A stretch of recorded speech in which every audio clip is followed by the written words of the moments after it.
It's the Hard Rock Bet Battle of the Bets. 2 bets facing off. Winning side splits $250K in bonus bets every single day. Time to pick a side. Team underdogs or team favorites. Team over or team under.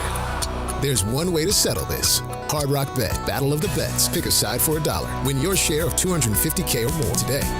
Prize pool to be paid out in bonus bets, not a cash offer. Offered by the Seminole Tribe of Florida. Must be 21 plus and physically present in Florida to wager. Terms and conditions apply. Concerned about gambling? Please call 1-888-ADMIT-IT. Want to accelerate your career as a manager or executive in the exciting industry of sports? Florida Atlantic University's MBA in Sport Management program is ranked #1 in Florida and 10th in the world. Students learn practical and applied skills from top faculty and experts who work in the industry. With a 94% placement rate for all grads, the full-time MBA program sets students up for success in the world of sports. Check out Florida Atlantic University's MBA in Sport Management program today by going to business.fau.edu. Hi, I'm Michael Manzo, owner and founder of Manzo's Italian Deli, and Stop, Dad. After 20 years, people are tired of hearing your voice. Yeah, and your lame-ass commercials. Fresh prosciutto, mozzarella, outstanding. Oh, please. There's only one reason Manzo's is voted #1 deli in Palm Beach County for 20 years.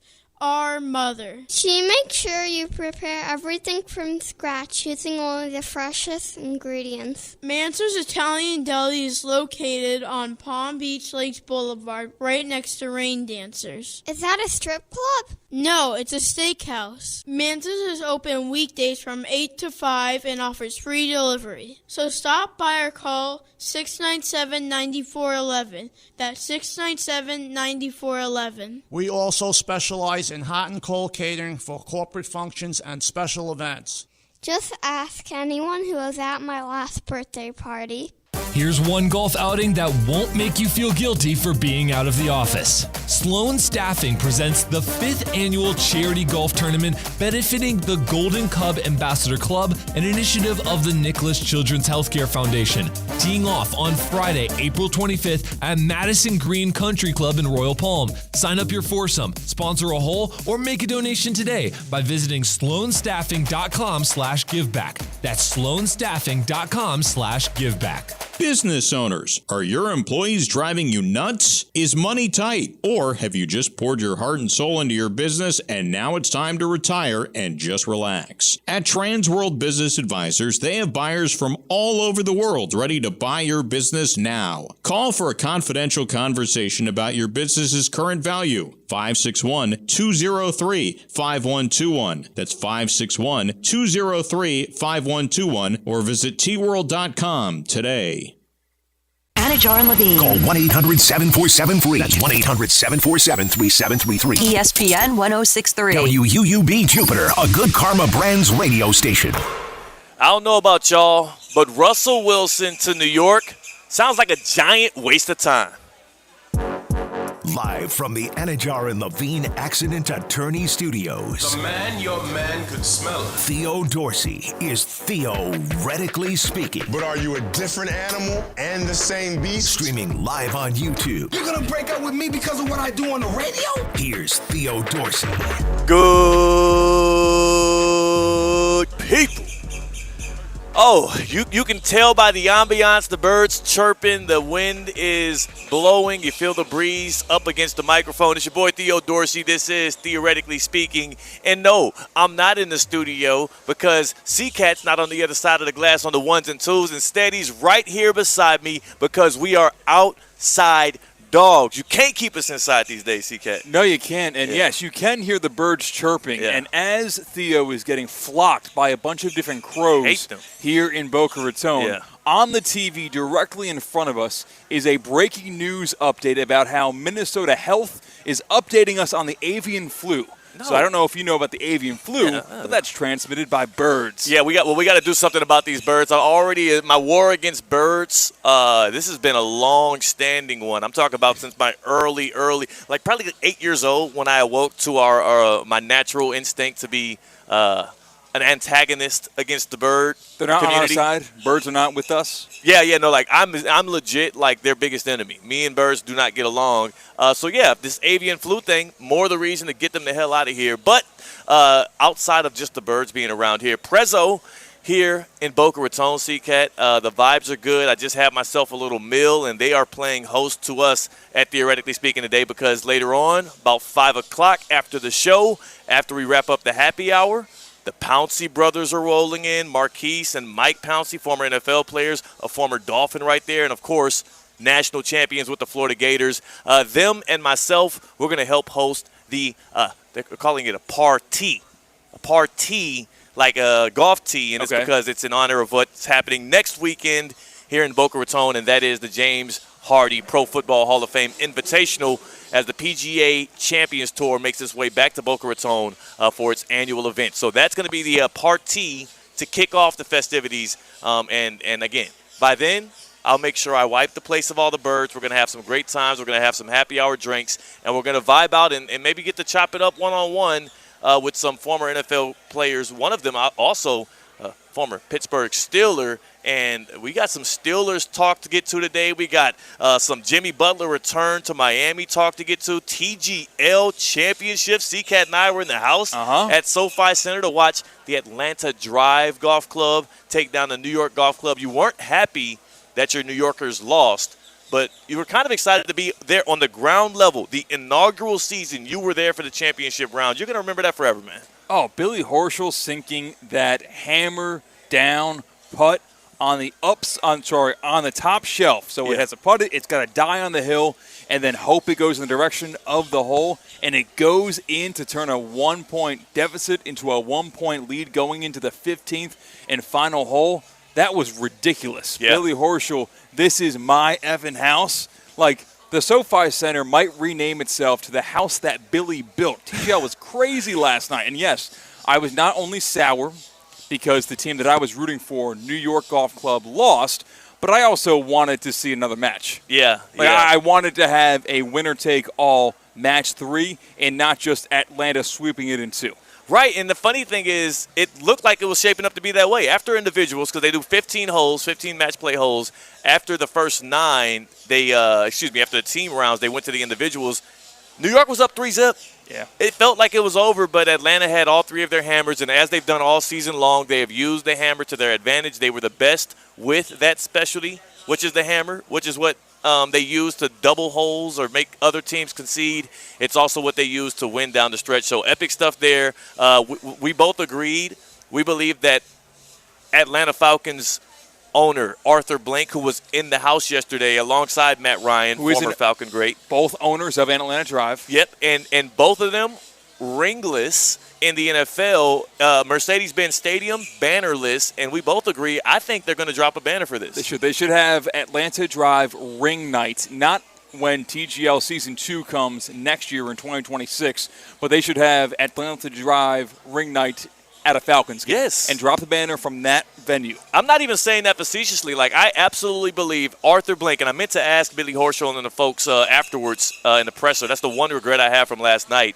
As we were kicking it up there in Palm Beach Gardens at SoFi Center, is I had a follow-up question. I had one question, got a good answer from them about winning the first championship. My follow-up was going to be, do you think Blink drops a banner for this thing? And I know it sounds like a joke, but that is a major professional sports championship for the city of Atlanta, owned by the team owner of the Falcons, same guy that just dropped his own banner, his own name into his Ring of Honor in the stadium. He is not above doing so. That's true. He's the king of the castle. He can do whatever he wants. Yeah, and on top of that, it's not like they feel like they're anywhere close to a Super Bowl title in what will be the next 5 or 6 years. So if you're Arthur Blank, you're a little long in the tooth. You want to celebrate your victory. So I would commend him if he does so. Anybody that ridicules the Falcons, if they make that decision, shame on you. Let them enjoy the moment. So that's where I go with that one. And then, of course, you have Russell Wilson, which I mentioned earlier, man. That news, it was cruel and unusual for them to drop that news on us. Russ to the Giants, $10.5 million for 1 year, up to $21 million based on incentives. It was cruel and unusual for them to drop that after our show yesterday, but we'll give some initial reactions from that as well. My first thing on that is absolutely just, if you're Joe Shane and Brian Daboll, like, get serious. That's the life raft. You know this is your last chance to retain your job in New York. This is your last chance to remain the guys in the Meadowlands. You're already on the hot seat, and you said, hey, Russell Wilson come and save us at 37 years old. I don't think so. But doesn't that kind of fit the entire thesis that you have? It's closer to a win-now move. It's definitely not better for the Giants for the next 10 years, but it might be the best move for them just to guarantee the most amount of wins for 2025 and 2025 alone. So we'll get to that.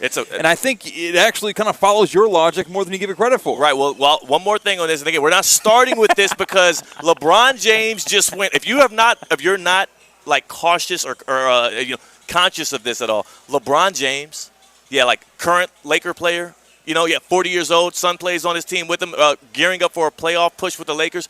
LeBron just went scorched earth, not just on Stephen A. Smith, but on all of ESPN, and he used an ESPN show to do so on the Pat McAfee show. That happened about an hour or so ago, so we got to get into that as well. Yeah, I haven't heard any of this yet. Oh, I can't wait to present you with some of this stuff. I told y'all 3 weeks ago when LeBron and Stephen A. had their confrontation that was because it was something personal, specifically Stephen A. attacking LeBron as a father, not a teammate, not a mentor, but as a father, and that is why it got as ugly as it is, and LeBron alludes to that. We're going to get to that, but I did want to say the one last thing there on the Giants thing. I'm always cautious. If you are a contending team and you let person A walk out of your building for nothing, then no other contending team should then swing for said player. The Pittsburgh Steelers are what? A quarterback away. You know who was their quarterback last year? Russell frickin' Wilson. So why would the Giants, why would Brian Daboll think, well, if you couldn't get him right, it's almost like the girl in college, I can fix him. Yeah, not happening. And it's not like the Steelers have a pick that they traded for in the past and are sitting there in the top 5 to where drafting a quarterback that might be worth the top 5 pick is reachable. Yeah. They will either choose Aaron Rodgers over Russell Wilson or they will choose Jackson Dart at 17. Jalen Milroe? Or they will trade so much draft capital to get an unproven NFL commodity in Shedeur Sanders, Cam Ward. Kirk Cousins? We're running out of options. That's what. But they're choosing to have that limitation of options over the guy they had in the building. So it's fascinating. You're right. It is interesting that they went that route, and it is going to be very telling 28 days from now when the NFL draft tips off. What happens in those first 3 picks? Oh my goodness! That is theater at its finest, and the NFL, like Roger Goodell, they are chomping at the bit. They're excited for this. And I've got one request for 2 individuals in particular, Ian Rappaport, Adam Schefter. Don't tell us. I don't want to know. Just wait. The week leading up, the day leading up, 5 minutes before, let Roger Goodell tell me what happens with the future of these franchises. Get off Twitter. Get off Twitter. Don't blame the messengers. No, Warren. That's the first 5 minutes. You mean 15, like a week or so ahead of time? Because we always hear that. I have secured the Browns will be taking X with the number 1 overall pick in this year's NFL draft. Are you old enough to remember when they would sign the player to a deal before the draft started? Yes. I could not grasp that concept back in the day because I used to ask my pops, well, if you could sign the number 1 overall pick, because I remember when the Texans did it with Jadeveon Clowney, I believe, Mario Williams, excuse me. Whoa, got my edge rushers mixed up there. When the Texans did it with Mario Williams, when everybody wanted them to get Reggie Bush or Vince Young, it stole all of the magic away from the top of the draft because not only did we know they were picking him, he was signed to a contract, I believe, before the draft started. Yeah. And then I asked my pops, I'm like, well, if they can sign a guy before they draft him, then could we just keep going down the line? Like the second pick sign, the third pick sign. How far? Where does this end? Yeah, where's the line there for you to figure that out? So I never got that question answered, and I believe that has been eradicated from the NFL. I haven't seen it really since then. Back to the topic at hand, though. This is probably the most convoluted and just off the haywire type show we've ever started off. 10 minutes in here at Prezzo and Boca Raton, and we've hit 18 topics. Let's get to the number one, and that is the war that is Stephen A. Smith versus LeBron James. The Lakers are currently 11 games. They have 11 games left in the regular season. They sit at 5th in the Western Conference, so it's a premier time of the year. But not only did LeBron James use this week to launch his new podcast with Steve Nash, he also used the Pat McAfee show to aim his sights on a revenge tour against what was Stephen A. Smith's revenge tour. Let's take a listen first at the comments that LeBron made specifically about Stephen A. and the world tour he's on. And take note of exactly what artist he picks to claim that Stephen A. was on a world tour to talk about that confrontation he and Stephen A. had at the Lakers game 3 weeks ago. Take a listen to Stephen A. on LeBron James on Pat McAfee show, and we'll tell you exactly what he's eyeing at right here. He's like on a Taylor Swift tour run right now. Oh yeah, we're watching it. Yep. We're all seeing it. Oh yeah, you're seeing it as well. He literally, it started off with, I didn't want to address it. Yeah, sure. I didn't want to address it. I wasn't going to address it, but since the video came out, I feel the need to address it. Yeah, went viral. You talk about it. Are you kidding me? If there's one person that couldn't wait till the video to drop so you could address it, it's your ass. All right, so C-Cat, we agree. That's exactly what we thought. When we saw Stephen A. doing all of that promotion of it and, I wasn't going to talk about it, but you forced my hand, you got video, we knew he was on BS, and LeBron took it the same way. Yeah, it was probably initial embarrassment, but then the content brain of Stephen A., the attention brain of Stephen A. was like, oh, yeah. Yeah. Thank goodness that was on camera. You absolutely have to. So, again, this is no knock to Stephen A. Smith. When you get a moment like that, you have to address it, and he did admit the bosses also told him, hey, Stephen A., let's talk about it. What they didn't tell him to do was to go on what LeBron called a Taylor Swift-esque world tour where he went podcast to podcast, show to show, literally taking aim at LeBron. They started bigging up as well. Remember how he started poking his chest out, yelling at LeBron and whatnot, which was a very different disposition than what he had courtside against LeBron. So I get LeBron's frustration. Here's another part. Just moments later after he said that, here's another part of his angst against Stephen A., and he says exactly what I said 3 weeks ago when everybody was trying to figure out why would LeBron confront Stephen A. He said Stephen A. got personal. Take a listen. To, be in a position where, okay, if a guy's not performing, that is all part of the game. That's all part of the game. But when you take it and you get personal with it, it's my job to not only protect my damn household, but protect the players, and I think a lot of the media, including him, and I know he's gonna be happy as hell. He's gonna be smiling from ear to ear when he hears me talking about him again. Oh my God, he's gonna get home and grab some ice cream out of the freezer and sit in his chair in his tighty whities on the couch. I hope at some point you two do get a chance. But you're right. Dude, relax, bro. Relax. Seriously.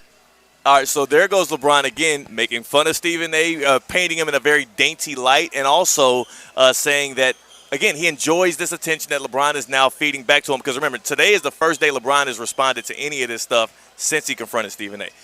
Yes, and I honestly agree with everything that he said so far, except LeBron made his personal life and his family life business. Yeah. So now we can talk about it as if it is the business at hand. We can talk about it as if it is just a personnel decision on a basketball team. So I think that's perfectly within the lines of play for sports talkers.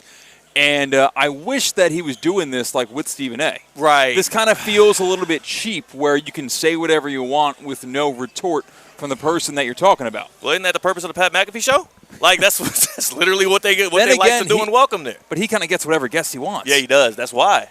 He's also because he's so friendly, they can talk your ish and get out of there and everyone's on your side. It's way more wide open. He can't do that on First Take. You can't do that on First Take. Pat McAfee show, and this is not a knock to them, they don't check guests. They don't and not to say Stephen A. would either, but they don't get combative with their guests. They are literally yes men to whoever they bring on, and they parade for them and clap for them just like everybody else on that show does for Pat McAfee. It's a welcoming environment to come on and talk your ish. I like it. So I guess it's more of a criticism of LeBron because Pat McAfee would be the first one lining up and asking Stephen A. come on the show. Yeah. Because that would make what we're listening to right now maybe 10 times better. Man, it would be great. So that's not what LeBron wanted, though, because I think part of this for LeBron is you had your chance. I let you go on your Taylor Swift, quote-unquote, tour. Now it's my time, and he went scorched earth. Now, he had some other jabs he took at, Brian Windhorst, ironically, and other things, right? He went all over the place. Brian, wait, that's his guy, though. I thought that's his cheerleader. That's the thing. We'll get into that later. No time for that now. What I want to hone in on is this. I was listening to Joe and Q earlier, which you can hear here from noon to 2 leading into Theoretically Speaking, and they were asking the question that a lot of people are looking around and asking themselves today, and you kind of alluded to as well. Well, when did it get personal? Once Bronny James became a professional basketball player, you're allowed to talk about personnel moves. You're allowed to talk about performance on the court. You're also allowed to even criticize a play or a decision that is made within the realms of basketball. That's literally what we get paid to do. It got personal because in late January, following a stretch where Bronny James actually played in a first quarter game against the Sixers, I believe, and he was terrible. Stephen A. got not just on First Take, but also he went on his own show, the Stephen A. Smith podcast, and he pointed out specific stats and specific moments in which it felt egregious that Bronny James dare step onto an NBA floor. But he didn't just aim it at the performance of Bronny James. He aimed it at the performance of LeBron James as a father. Take a listen to this from First Take again. This is January 29th. This is what I believe sparked it all and what made LeBron James say, hey, enough is enough.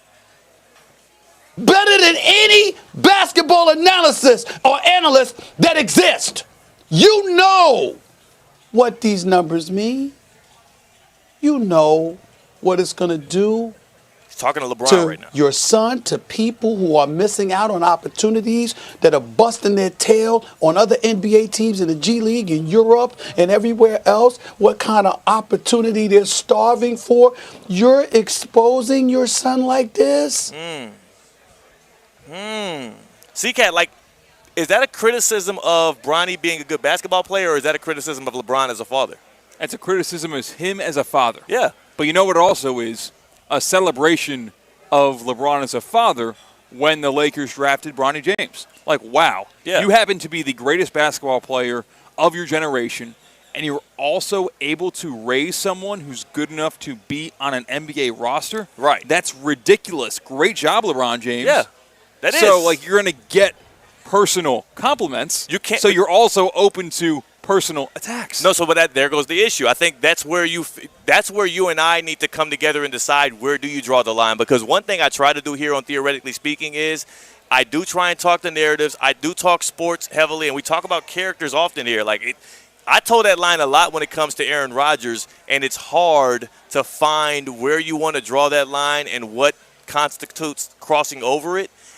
I do believe, and because neither one of us are parents, but we both have parents, and we know how sensitive people can be about their kids, I do believe that it is within the realm of a sports commentator to compliment somebody as a parent.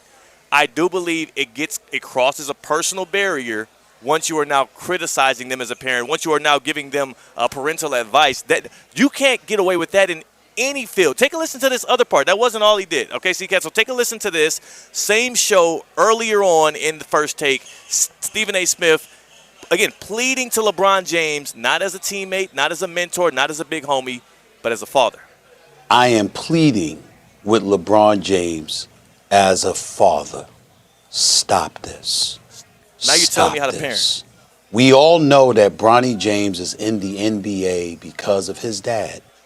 So now you're telling me how to parent. Now you're telling, and again, C-Cat, I'm not saying whether or not LeBron should have responded to this, but I am saying this is where it actually crossed over that line and got personal, and we don't get to dictate where that line is. Stephen A. gets to dictate it, and LeBron gets to dictate it, and now we have this 3+ week feud between the two of them that is playing out publicly that just went, it got aired out as well on the Pat McAfee show, and I just want everybody to understand where it came from. So you say you don't think LeBron should have been offended by what Stephen A. said there? Maybe be offended, yeah, but there was nothing wrong with it. People do things that offend others all the time because they're the ones being made fun of. And that's just life. That's just the way you live. Sticks and stones may break my bones, but words should never hurt you. It's hard. You're right. Words shouldn't hurt you. But on that platform and on that stage for Stephen A. Smith, and you got to remember this side of it as well. We don't know what traumas or what issues LeBron has in his own head because we do know that his own father wasn't in his life. That's a huge thing for LeBron. The reason why he's such a public father and why he cares so much about bringing his friends, his sons and his daughter and platforming them and being a father out loud, when he was on this hiatus with the groin injury, He made sure to go to Bryce James's game and watch him win a state title and stuff. Like, all of that is preeminent in his life, maybe even nowadays more so than what basketball means to him. Think about this. 10 years ago, LeBron would not take time out of his NBA calendar at this point in the year to address stuff like this, to launch podcasts with Steve Nash and stuff. Like, his focus has definitely shifted from 100% basketball player to, like, I don't know where that balance is, but father is way higher on the list of priorities for that guy, and understandably so. Stephen A. criticized him specifically as a pops. Then he told him publicly on national TV, not one-to-one. He's yelling to LeBron through a television screen, hey, the way you are parenting right now is bad, and you need to stop it and do what I think you should do. That's disrespectful. I get why LeBron responded in the way he did. I just will say this. Though I understand the disrespect and I understand why LeBron felt, sensitive about what Stephen A. said, I'm not here to judge or dictate how somebody can go about responding to it. If you feel like LeBron's response was over the top by addressing him courtside, that's fair game. But I definitely do believe Stephen A. crossed the line right there. No, I don't think he crossed the line. I think that we make exceptions for athletes all the time. Yeah. And almost all the time, it works to their benefit. In this instance, your personal life, it is of detriment. Like, your stuff is aired out there, so you're open for criticism. I think it's totally fine. The funniest part about all of this is Stephen A. Smith was wrong, and everybody else's anti-Bronny takes have been proven wrong. Well, he's doing good in the G League, right? Yeah. Okay. He's the 55th pick in the NBA draft. Do y'all not understand how second-round picks work in the NBA? I guess not. Explain it to me. like they're not a second-round pick. Like, what Bronny is doing right now would be the equivalent of a seventh-rounder in the NFL or UDFA being on the practice squad and maybe playing in a few different weeks for a team in a fill-in spot. That's what Bronny's doing. That's the equivalence. If you have that from a seventh-rounder out of the NFL draft, you feel great. You feel good. This guy is a development player that maybe can pan out into something.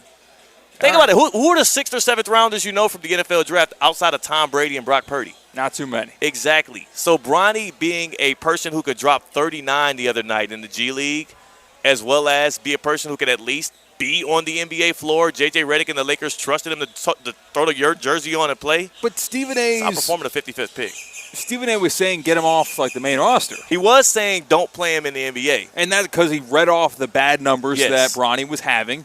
And so wasn't he right then? So Stephen A., I will agree with you here.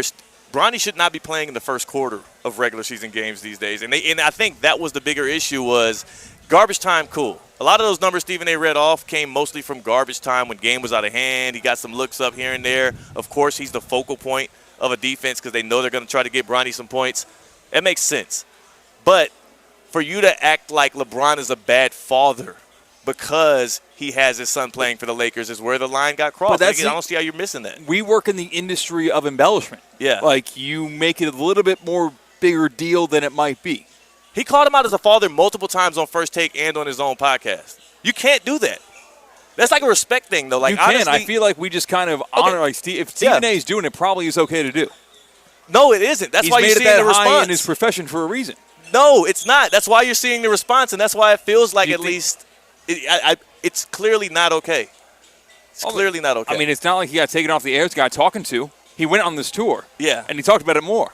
So, like, if it wasn't okay, he would have said, hey, don't do it anymore. Well, it's not punishable by your station, especially when you're as big of a name as Stephen A. Smith and as powerful as he is behind the four letters of ESPN. But it's definitely crossing a line. And it's okay to – like, it's also – I'm not saying he should be punished. It's okay to cross the line here and there. I feel like Stephen A. does probably feel a bit remorseful when he looks back and sees what he said. But he's a confident dude. He's not going to go out of his way to apologize for it. He's standing 10 toes on it. But who doesn't look back on something they said yesterday, let alone weeks, months ago? Like, cringe a little bit at it. It was kind of looking for something to talk about that day. It was a slow news day, and I need to fill up an hour show with 2-hour podcast. I don't have the audio of it, but here's how I know Stephen A. felt bad about calling him out as a father, and this is from brother to brother here, what Stephen A. said it, is the next day when he did address everything on First Take, he kept going back to what line? I wasn't talking to basketball player LeBron. That was a father who came and spoke at me or yelled at me or said this, that, and the third to me. He understood that it got personal. For him, Stephen A. admitted that this was a personal thing and not a basketball thing. That's damage control. That's kind of bowing down because LeBron James is a crucial connection to have. And you want to be on the wrong side of LeBron James in 2025. More importantly, after his career is over, when he puts all of his attention outside of basketball play, yeah, you don't want to be on the wrong side of LeBron James. You got to take care of that bridge. Then why'd he go on tour afterwards? That's not Stephen A's intention. I guarantee you this. I know for sure that the line was crossed when he criticized him as a father. I guarantee you Stephen A. Smith is not ashamed of crossing that line or afraid of LeBron James now. He's much too powerful to be worried about King James and what he's got left in the tank. What do you think? Let's ask the fans here, theoretically speaking. We're going to bring in Evan Cohen from Unsportsmanlike on the other side, too, to get to some of this Jimmy Butler talk. I want to get his opinion, though, on whether or not he would ever criticize an athlete as a father, which he's super cautious, so I would assume no, but I want to hear him say it. So he'll be on the other side. But hit us up here on Theoretically Speaking, 888-760-3776. 888-760-3776. That's the number to tap in. That is the Baptist Health Hotline. Who are you siding with here in the war, the ongoing war between Stephen A. Smith and LeBron James? And did Stephen A. cross the line by criticizing LeBron as a father? I know a lot of parents out there, and there's a lot of room for you to have fun with them and poke at them. If you criticize anybody about probably their number one priority in the world, and that's their kids, it got personal.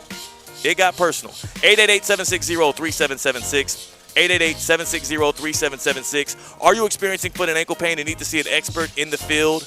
Baptist Health Orthopedic Care is a team of foot and ankle orthopedic surgeons and specialists who are regarded as leaders in their specialty. Visit baptisthealth.net/ortho to learn more today. Baptist Health Orthopedic Care combines its resources of experienced physicians and leading-edge treatments and technology to provide advanced orthopedic, foot and ankle, joint replacement, spine, and sports medicine care. Visit baptisthealth.net/ortho for more information today. Baptist Health Orthopedic Care has offices conveniently located in Palm Beach County through the Florida Keys. Learn more by visiting baptisthealth.net/ortho. 888-760-3776. That's the number for the Baptist Health Hotline. Evan Cohen coming on the other side. Before we go, we have Vontae is in Atlanta. Vontae, you are on Theoretically Speaking here on a Wednesday. And Vontae, you are a father. Do you feel like Stephen A. crossed the line when he criticized and told LeBron what to do as a pops? Yes, I feel like he crossed the line because as a parent, you don't want to hear from anyone telling you how to parent without pulling you to the side. You know, he popped off on TV with it. That's one thing. And for two, it's like it's not Stephen A. is already, LeBron, Stephen A. is not a big, huge LeBron fan, so it's already like somebody who really don't like you telling you how to parent. And it's like being in a restaurant where your child is crying and someone says out loud, tell that child to hush or y'all leave. Oh, that sounds like you got a personal reference, like this happened before. Yeah, because, bro, it's like everyone has to learn. Brian hasn't even been in the full, it ain't even been a full season. Right. I appreciate look, Vontae, I appreciate the call. That's a great point that you're making. That's much more relatable to other people, right? Like it's like being criticizing you about your kid, or at a restaurant and somebody telling you to shut your kid up and whatnot. Like, no, it gets a little bit pointed. What? It's like you own a restaurant and you make the hiring manager hire a bartender from you that is your kid. Yeah. And the kid doesn't know how to make drinks. And then someone at the bar says, you know, this bartender stinks. Or maybe a food critic, a restaurant reviewer, types up an article and says, you know, I liked this restaurant, but the bartenders, they didn't know how to make me a martini. Right. But only if that same food critic also says, comma, and I think the issue with this restaurant is the owner of it is a terrible father for putting his son in that position. And then I would like that review, and I would say, I had the same experience. Thank you so much. I would love to talk about it more. Absolute moron, CK. What the hell are you talking about? We'll see if Evan feels the same way. He's joining us on the other side from Unsportsmanlike. We're kicking it at Prezzo in Boca Raton, Theoretically Speaking, live on the road. That's CCAT. I'm Theo Dorsey. More Bron and then some Jimmy Butler talk on the other side. We're Theoretically Speaking on ESPN 106.3. Live from the Anajar and Levine Accident Attorney Studios. Anajar and Levine Accident Attorneys. Call 1-800-747-FREE. This is ESPN 106.3. Hey, Steph Prince here, General Manager of ESPN West Palm, to tell you about a team that has meant a lot to me and this community for a long time. Bob and the team at Bradley Heating and Air Conditioning have been helping me stay cool for years, whether at home or in the office. And living in South Florida with 3 kids, I don't know what I'd do without them. Family owned and operated, serving Royal Palm Beach and beyond since 1980. Let the knowledgeable and trained team at Bradley help you with your residential and commercial needs, installation, repair, seasonal maintenance, upgrades of all makes and styles and models of HVAC equipment, and so much more. Bradley Heating and Air Conditioning does things right the first time and makes the process smooth, stress-free, and most importantly, keeps you cool. Give them a call at 561-793-7497. That's 561-793-7497 or BradleyAir.com. Any need, big or small, trust the amazing team at Bradley Heating and Air Conditioning. Hi, it's Evan Cohen from Unsportsmanlike, and when it comes to the NBA, I'm like a kid in a candy store. I want it all. Tonight, the Lakers head to Indiana to take on the Pacers in a clash of speed, skill, and high-flying action. Coverage starts at 7, right here on ESPN 106.3. Hey, ref, time out, man. All right, team, we're only down by 5. We can still win this. Grab some water and get back out there. Wait, no, not that water. That's full of contaminants and pharmaceuticals. You need Culligan water. With their free water test and reverse osmosis purification system, you'll have clean, refreshing water just like a slam dunk. Schedule your free consultation today at Culligan.com. Culligan, your partner for better water. Hey, Culligan man! Breaking news on ESPN 106.3 is brought to you by St. Lucie Battery and Tire. This just in, we begin this hour with breaking news. When news breaks, ESPN 106.3 has it covered. We've had developments. ESPN 106.3 can now report. When your vehicle breaks, St. Lucie Battery and Tire fixes it. Stay tuned to ESPN 106.3 for more breaking news. Brought to you by St. Lucie Battery and Tire. Get ready to elevate your driving experience with the all-new 2025 Range Rover Velar P250 Dynamic SE, a stunning blend of luxury, performance, and technology that will make every drive unforgettable. Right now, you can lease the new Velar for just $759 per month for 36 months. Yes, only $759 a month for a luxury SUV that sets new standards on the road. Visit Land Rover Palm Beach today and take advantage of this incredible offer. Terms and conditions apply. See dealer for details. It's spring break, and Palm Beach Zoo is roaring with excitement. Come explore Tiger Forest, the reimagined tiger habitat, and meet our newest Malayan tiger, Olan. Now with 3 connected spaces, our tigers roam freely in Tiger Forest, just like in the wild, walking right above you on stunning overhead trails. It's an unforgettable experience where you'll connect with these majestic animals and learn how to help protect them in the wild. New tiger, new home, new adventure. Plan your visit today at palmbeachzoo.org. God knows I am reincarnated. I was stargazing. Life goes on. I need her, my babies. Live from the Anajar and Levine Accident Attorney Studios, Theo Dorsey is theoretically speaking. Streaming live on YouTube, here's Theo Dorsey. Pull up on me. We are at Prezzo in Boca Raton around 5 o'clock. That's when the real stars pull up.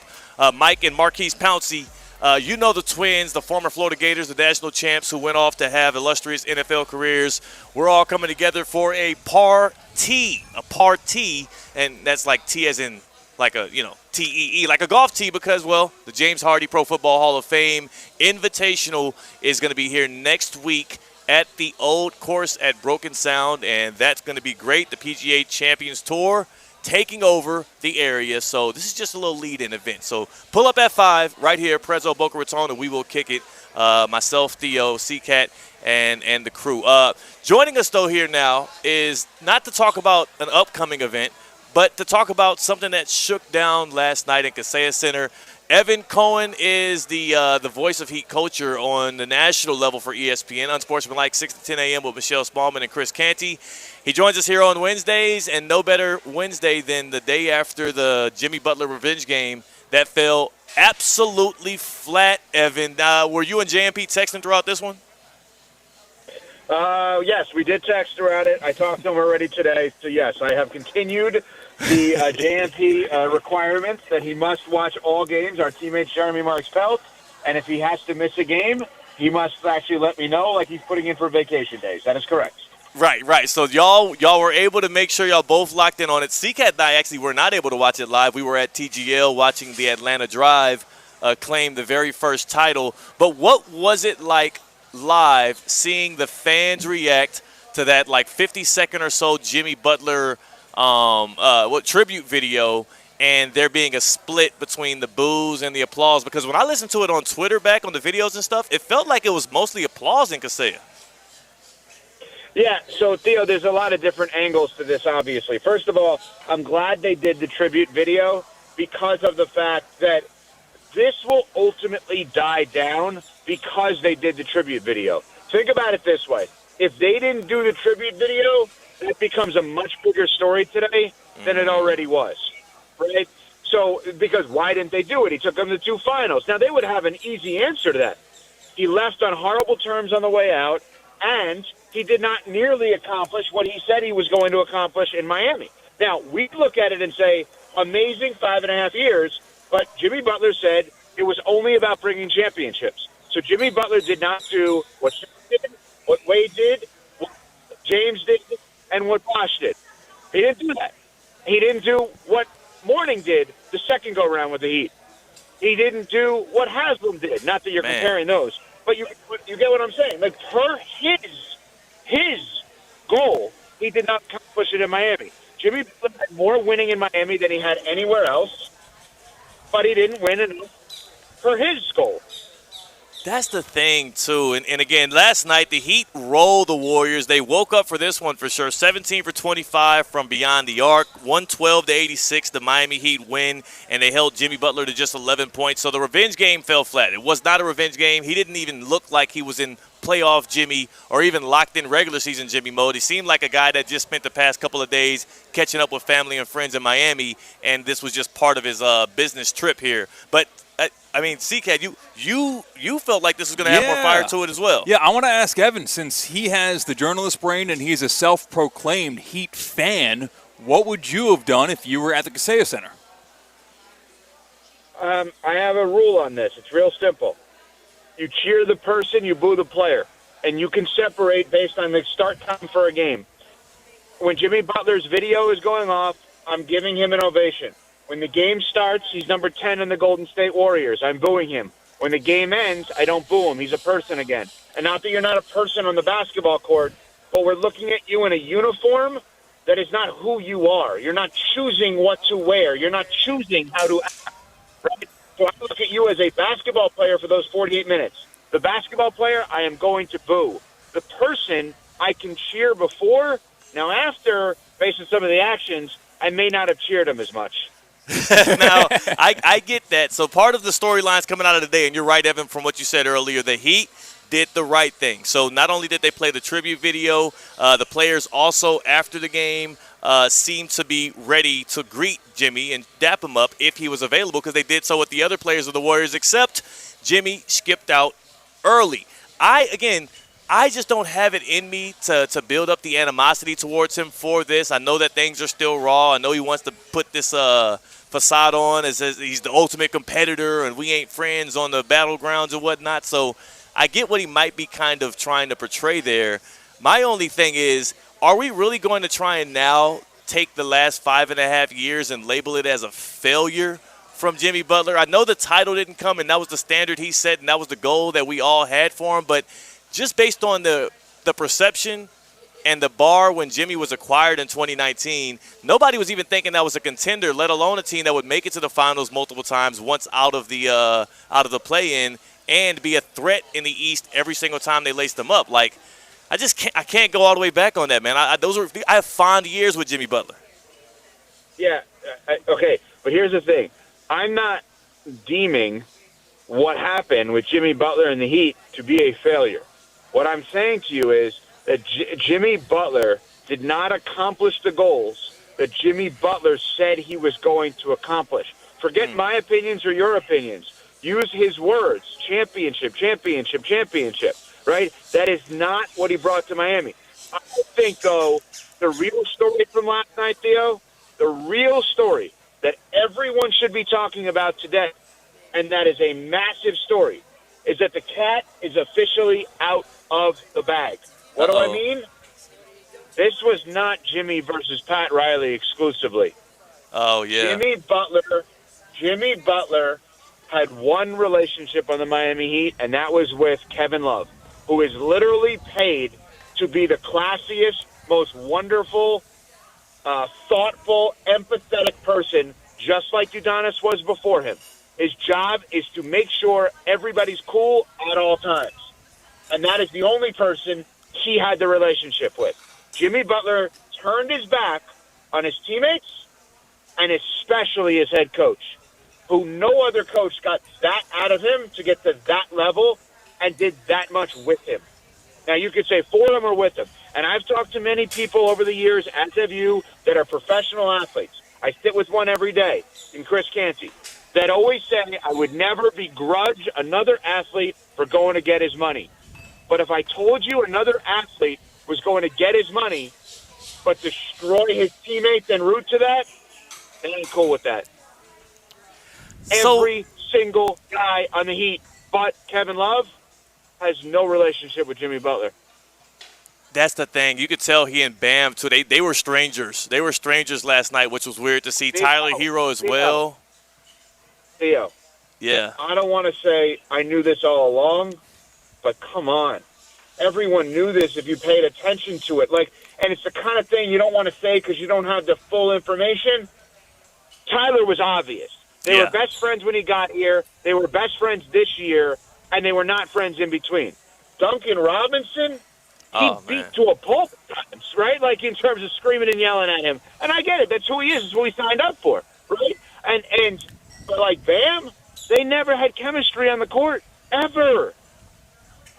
Bam was never good when Jimmy was on the court. Like, it just was not offensively. Bam's best games, I think he had a 41-point game against the Nets a few years ago. CK or Damian could look it up. His best offensive game, Jimmy didn't play in. Spacing issue, man. It's partially a spacing issue. All right, so I'm curious for you, and use your fan side of your brain for this one as well, as we talk with Evan Cohen here from Unsportsmanlike. You can hear me here 6 to 10 a.m. Wednesdays every week with us on Theoretically Speaking. From a fan's perspective, do you feel better or worse about the Heat going forward based off of the performance they put on last night? Because me specifically, it kind of felt bittersweet because I'm like, okay, I'm glad you have that level of effort in you. I'm glad you have that kind of performance in you. But where the hell has it been since we got rid of Jimmy Butler over a month ago? And why is it only really showing up tonight and maybe one other time in the past month and a half? Yeah, it's a very good question. They've been awful, obviously, over the last few weeks. There is a 5-game winning streak that could potentially be on the horizon right now if you look at the schedule. That's very much thinking like they're going to play again like they played last night. Which is ridiculous to think that way. So I assume they'll lose the next 10 again as a result. But there's one big difference. The big difference is Andrew Wiggins played last night. He didn't previously. Andrew Wiggins wasn't playing. And I think that Andrew Wiggins is really good. Andrew Wiggins is clearly a really good player. That was the untold storyline of last night. Andrew Wiggins accomplished Jimmy Butler's goal, but in Golden State, he won a championship. He was the second best player. Jimmy Butler is now trying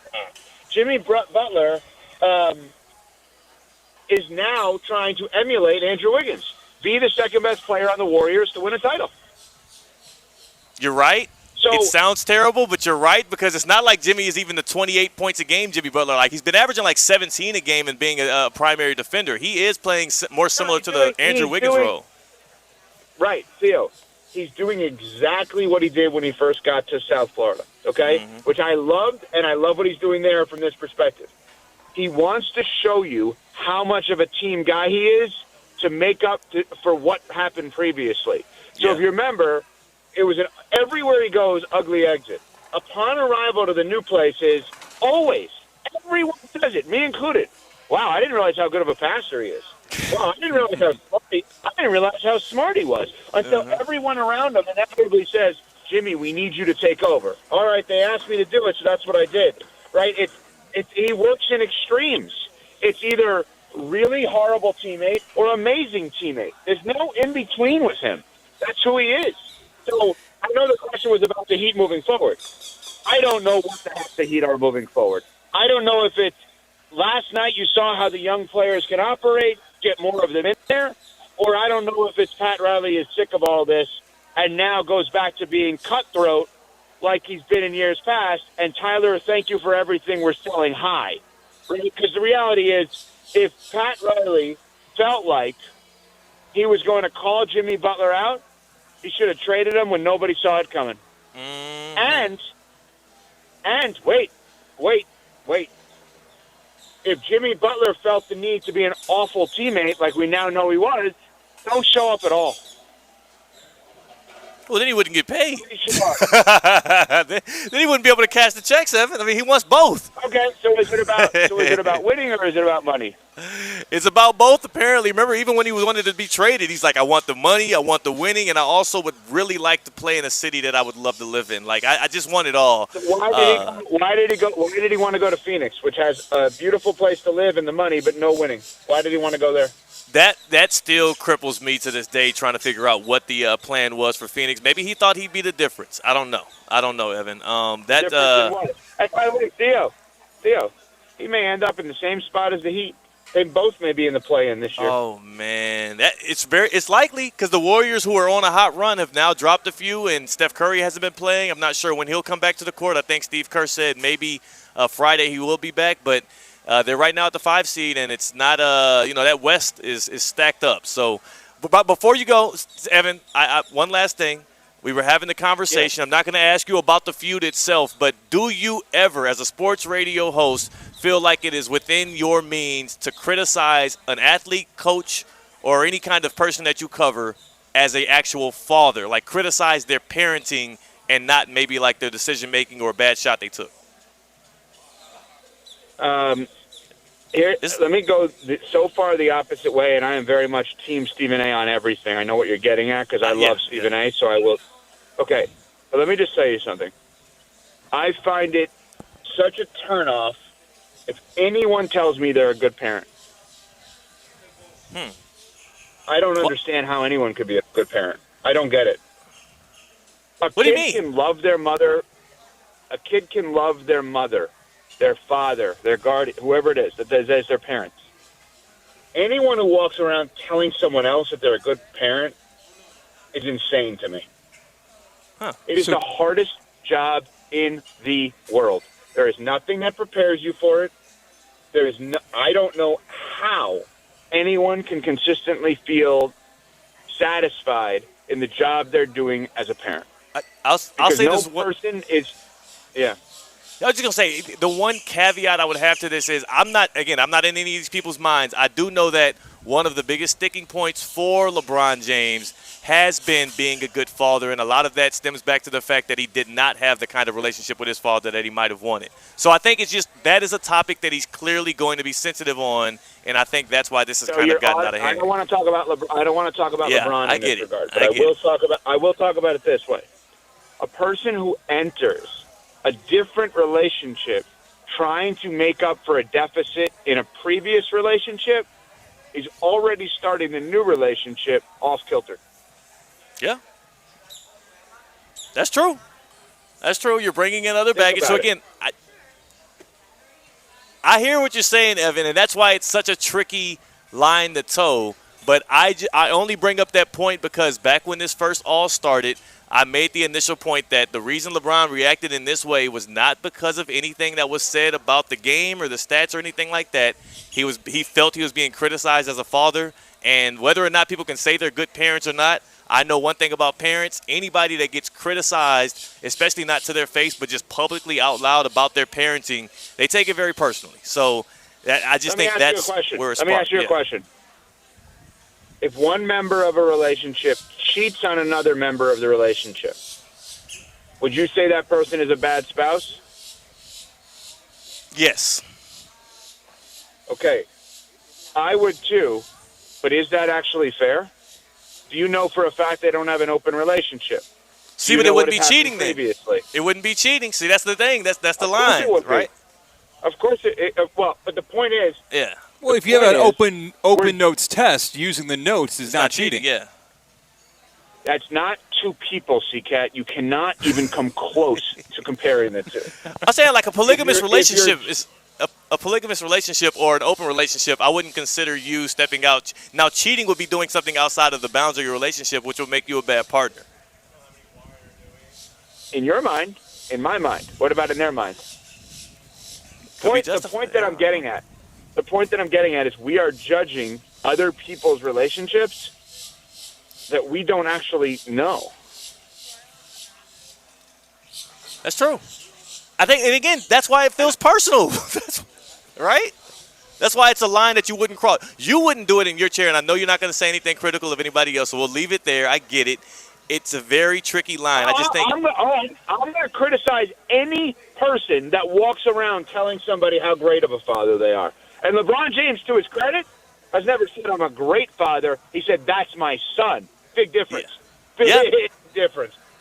100%. 100%, Evan. Look, this was great, the Heat talk especially, because it got me feeling a little bit better about my future. Hopefully Andrew Wiggins proves to be the number 1 overall pick that he was one day and can lead Miami to a championship. Yeah, I'll ride that undying hope that Heat culture instills into you.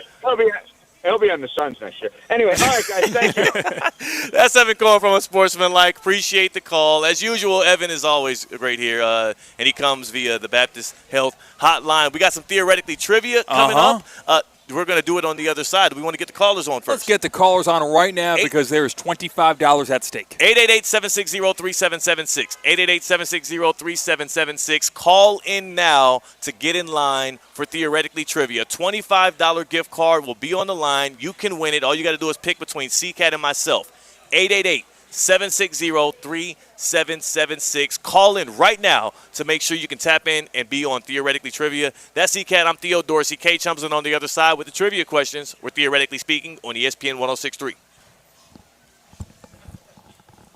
Live from the Anajar and Levine Accident Attorney Studios. Anajar and Levine Accident Attorneys. Call 1-800-747-FREE. This is ESPN 106.3. Hi, I'm Scott Smith with Smith Ball Baez and Prather, Florida Injury Lawyers. As you have likely seen and heard, law firm advertising is at an all-time high. Attorney ads seem to be part of every radio and TV commercial segment. Some firms are even using paid actors and actresses to speak for them. At Smith Ball Baez and Prather, we know that the decision to hire a law firm should never be based on advertisements alone. It is our past results and many positive 5-star reviews that we encourage you to read at smithball.com to learn more about our law firm. We have board-certified lawyers. We have lawyers listed in the best lawyers in America and in super lawyers. But most importantly, we have experienced lawyers located right here in Palm Beach County and the Treasure Coast that are ready to be your advocate and your voice, and fully prepared to start fighting for your legal rights today. Our purpose, legal power.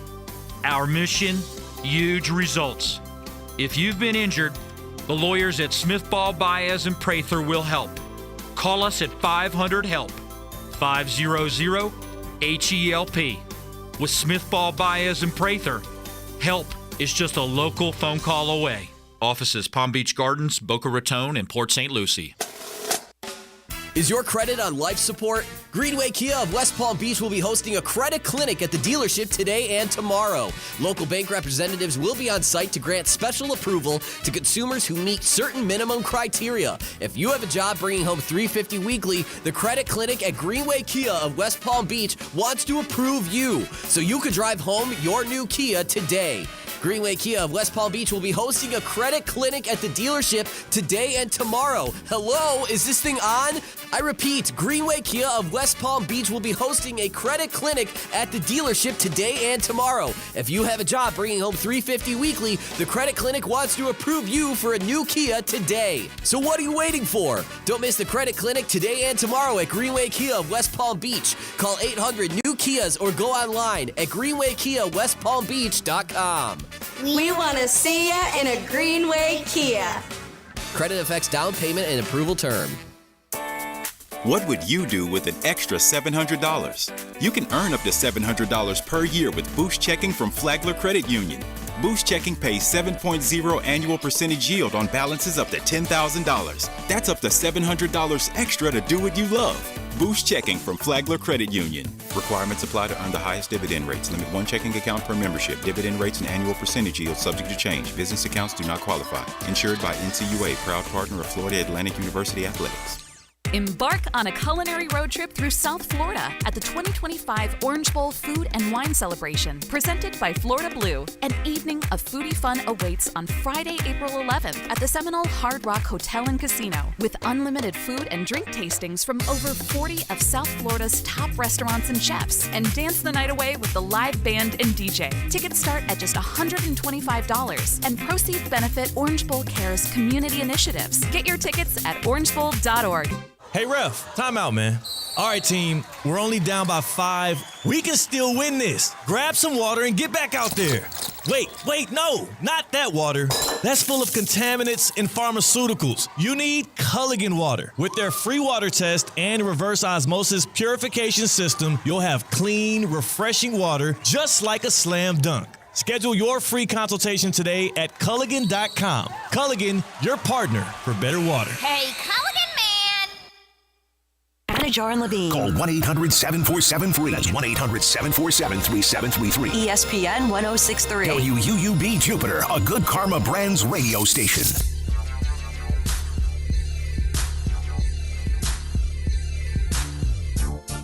Live from the Anajar and Levine Accident Attorney Studios, Theo Dorsey is theoretically speaking. Streaming live on YouTube, here's Theo Dorsey. If you want to feel like a winner, I suggest you pick me in Theoretically Trivia. It is that time of the week. It is a Wednesday. That means it's time to give out a $25 gift card to Duffy's Sports Grill. Tap in and pick a side. You get to choose between C-Cat and Theo Dorsey here for some Theoretically Trivia. The winning player wins you $25 gift card to Duffy's Sports Grill. 888-760-3776.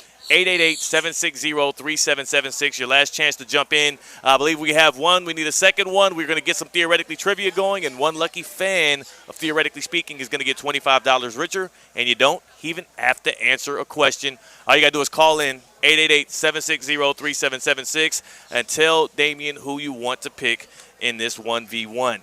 Duffy Sports Grill is where you're going to go when you win, right? That $25 gift card, it can get you plenty of things at Duffy's, including you can use it for 2-for-1 drinks all day, every day. So you're already getting a great deal when it's 2-for-1 drinks.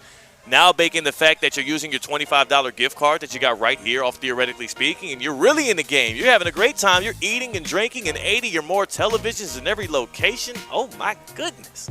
888-760-3776. 888-760-3776. That's the number to call in to win yourself that Duffy's MVP $25 gift card. When you use it there, you can tap in on some college basketball mania. It has begun, and you can see your way all the way to the championship game through April 27th at the Duffy Sports Grill MVP March Mania giveaway. So every visit that you have between March 30th and April 7th can earn you an entry to actually be at the championship game on April 7th, like in person. You can win tickets just by going to Duffy's. So grab your MVP card, head on over to Duffy's, enjoy their courtside favorites, famous award-winning jumbo wings and certified beef Angus beef burgers. Of course, the 2-for-1 drinks all day, every day.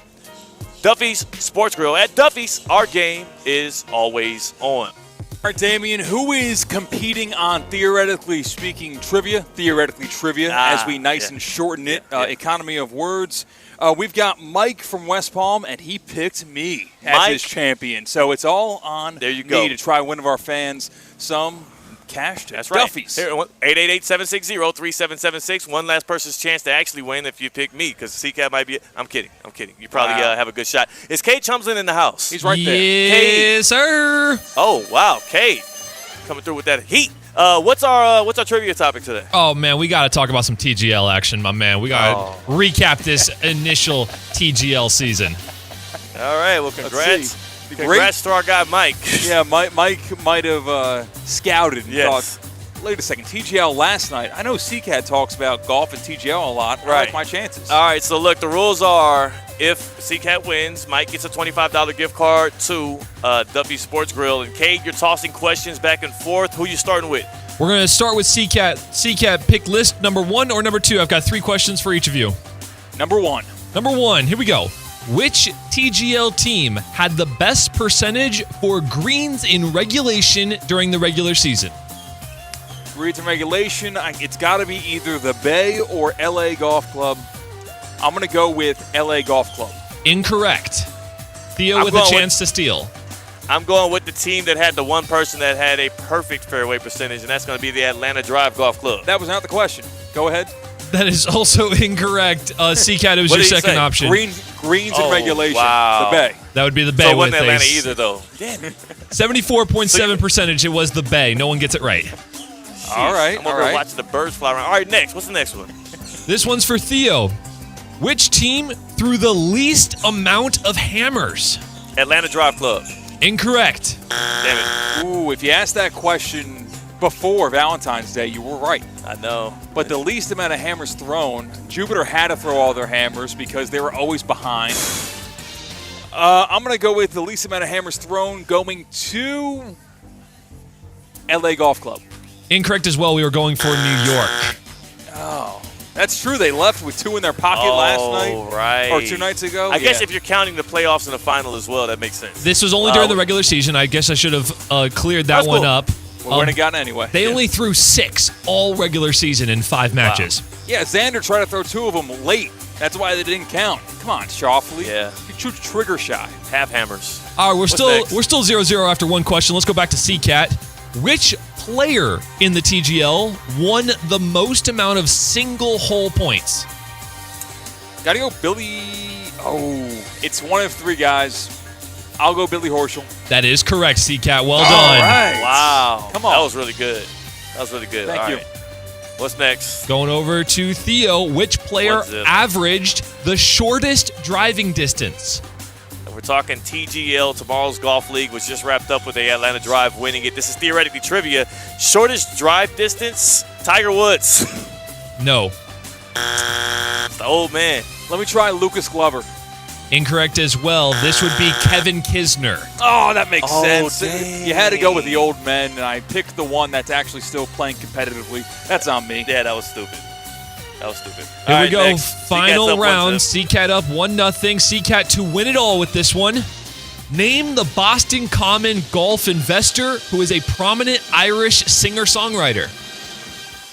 Prominent Irish singer-songwriter, owner of Boston Commons. I wouldn't even know if you just said an Irish singer and songwriter. I wouldn't. Do the Irish sing? No, they don't. No, they shanty. They don't sing. And they have the little clogs and they do the dance. That's true. They also clog. I am at a loss for words. Irish shipping off to Boston, the Dropkick Murphys. What's the name of their lead singer? Think about the owners of the Fenway Sporting Company, whatever. Seamus O'Malley. Incorrect. Yeah, he's a wrestler, isn't he? That was just 2 very Irish names. That's not a real person. Oh, all right. So it's my turn to pick. All right, Irish singer, Billy Irish. Incorrect as well. This would be Niall Horan. Oh, who doesn't know some Niall Horan? Right? He was in 5 Seconds of Summer or One Direction, one of the 2. Yeah, no way. One Direction. What the hell that is? All right, last question here for the tie. Theo, to tie it up, how far away is the tee box from the screen at the SoFi Center? The tee box is the back tee box, right? The back tee box, yeah. The one that they tee off from. Yeah. Yep. Thank you. That's a good point. It's 90. 90 ball. Boom. Let's go to overtime. 90 what, yards? That is 90 feet, actually. Boom. Incorrect. This will be funny. I already clinched the win. Is it 90 yards? No, it's not. Incorrect as well. It was 35 yards, which would have been 105 feet. Theo was closer. Ooh, did you have to do quick math there, or do you have that on hand? I was just doing the eye test for me. Oh, did he have that on hand? It's just times 3. That's true. That's probably pretty easy math. Yeah, stop acting like this guy's like a super genius or something for that. Congratulations. Thank you. As a matter of default, what did I win? 1-0? Yeah, you won 1-0 TGL trivia. I mean, it's the first year of TGL. We didn't get a chance to like crunch the stats. We're fresh off a championship. I don't know. This kind of feels embarrassing. Like this is a 16 seed versus a 1 seed when it comes to TGL knowledge, and the 1 seed won by like 5. Yeah, we kept it close, man. I'm Oral Roberts in the first half against Alabama. You know, kept it close. I guess that was a 2-15 though. Congratulations to Mike. Robert Morris. Oh, I said Oral Roberts? Yeah. We did that a day of as well. Congrats to Mike. Mike, you're going to Duffy's $25 gift card. You did great. On the other side, the happy hour starts, and you're going to hear that nice new open, as well as we're getting closer and closer to the Pouncy Bros here at Prezzo in Boca Raton. That's CCAT. I'm Theo Dorsey. We're Theoretically Speaking on ESPN 106.3. Call for a rideshare. Hop on an airboat. Dust off those rolly snakes. It doesn't matter how you get to McDonald's, just as long as you hurry. Because now, for a limited time, 2 favorites are back. The Daily Double and Hot and Spicy McChicken for only $4.49. This deal won't last, especially on a classic like a Daily Double. 2 100% beef patties seasoned to perfection and melty American cheese. What are you waiting for? Ba-da-ba-ba-ba. Prices and participation may vary. Cannot be combined with any other offer or combo meal. Single item at regular price. There's a domino effect that takes place when the first person orders a hash brown with their breakfast sandwich. Suddenly, no one in the car can think of a single reason why not to get a little extra crunch. And you'll hear a chorus of, "I'll do the same," from the back seat.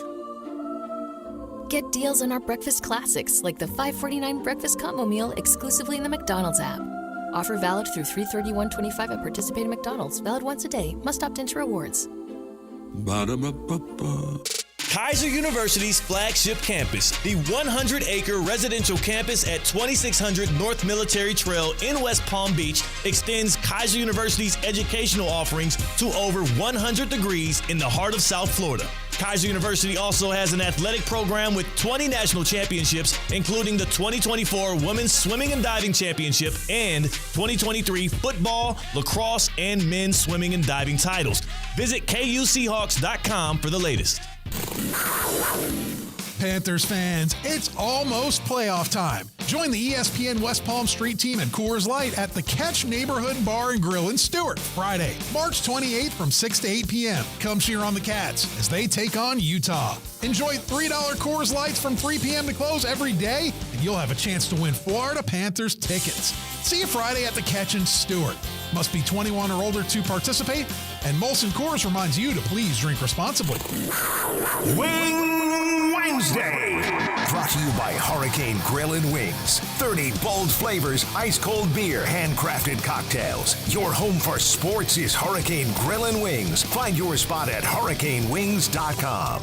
Introducing the bold, the powerful, the all-new 2025 Range Rover Sport P360 SE. A luxury SUV that commands attention with its refined design, dynamic performance, and cutting-edge technology. Lease the 2025 Range Rover Sport for just $12.99 per month for 36 months. Drive in style, power, and comfort, all for just $12.99 a month. Visit Land Rover Palm Beach today and take the new Range Rover Sport for a spin. Terms and conditions apply. See dealer for details. Welcome to Recycle Right Trivia, sponsored by the Solid Waste Authority of Palm Beach County. Question 1. What belongs in the yellow recycling bin? Newspapers, cereal boxes, magazines? Correct! Now, blue bin. What goes in there? Plastic bottles, aluminum cans, glass jars? You nailed it! Remember, Palm Beach County, recycle right and stay in the game for our planet. The Club at Lost Lake, a championship Fazio design golf course in Hope Sound. Golf and social memberships are now available with no waiting list and immediate access. The course and club will see over $10 million in capital improvements and is one of the best private club values in the area. Experience the beauty and challenge of this renowned course for yourself. Enjoy year-round access to exclusive amenities and events. Visit clublostlake.com to schedule a visit today. Don't miss out on this incredible course. And please, putt responsibly. Live from the Anajar and Levine Accident Attorney Studios. The man your man could smell it. Theo Dorsey is Theoretically Speaking. But are you a different animal and the same beast? Streaming live on YouTube. You're gonna break up with me because of what I do on the radio.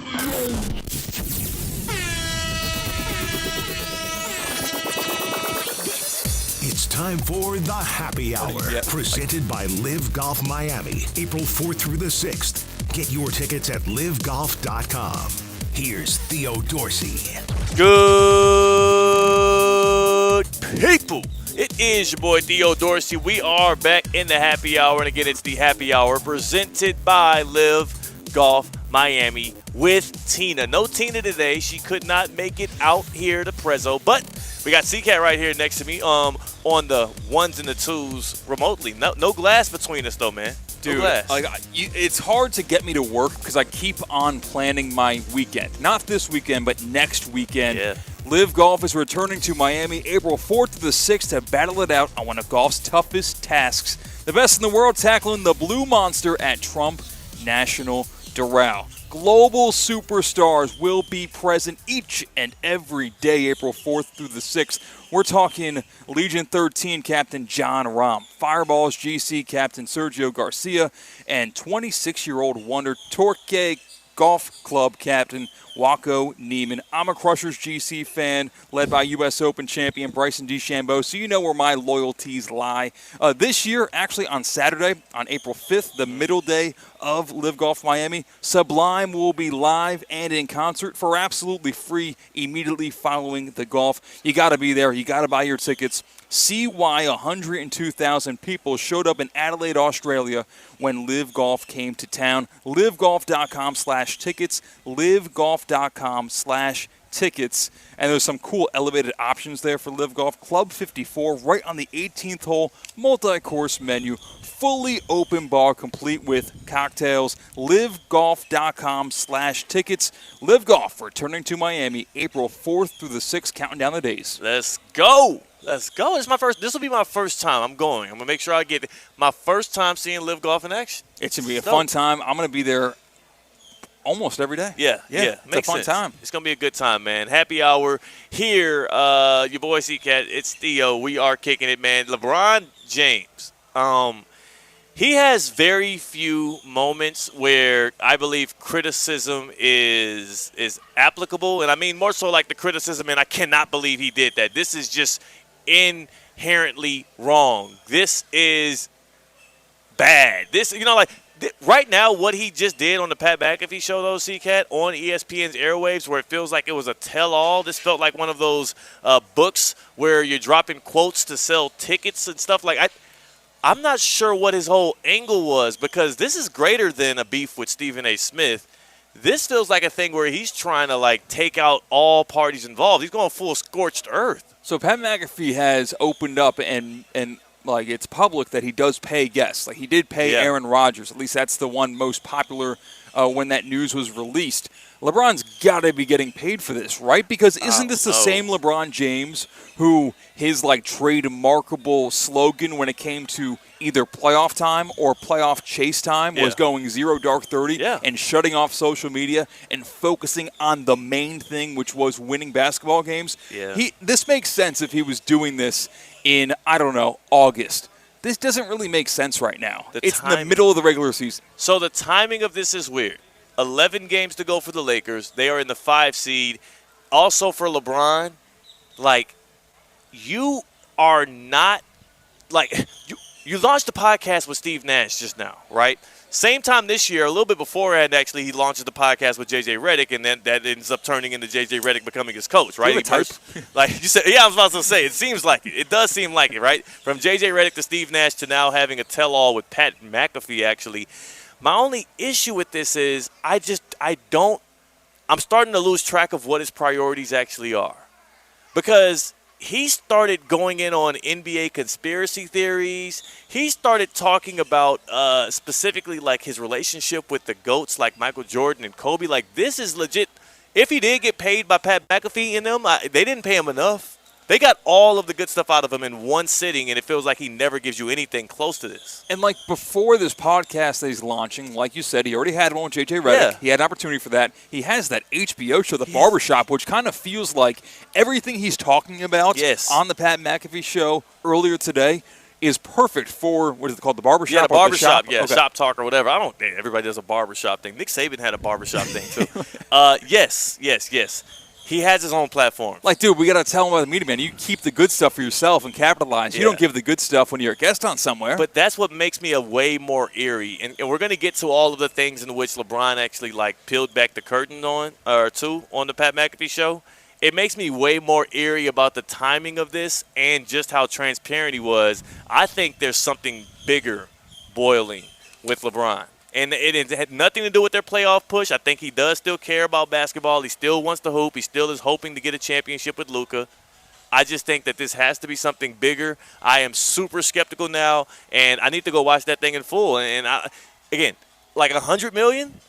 That's about the amount of information and the stuff he gave out on the Pat McAfee show, and I'm glad he did it on ESPN. Big shout to the mothership. $100 million would have been maybe enough to suffice because LeBron he told it all. Panthers fans, it's almost playoff time, and if you want to join ESPN West Palm Street Team and Coors Light at the Catch Neighborhood Bar and Grill in Stewart on Friday, I wouldn't blame you. I would not blame you. In Stewart on Friday, check us out at the Catch Neighborhood Bar and Grill Friday, March 28th from 6 to 8 p.m.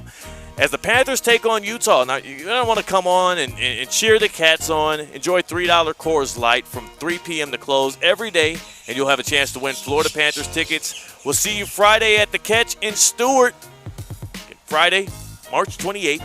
You must be 21 or older to participate, and Molson Coors reminds you to please drink responsibly. That's a couple days away, so you're going to want to pull up and have some fun.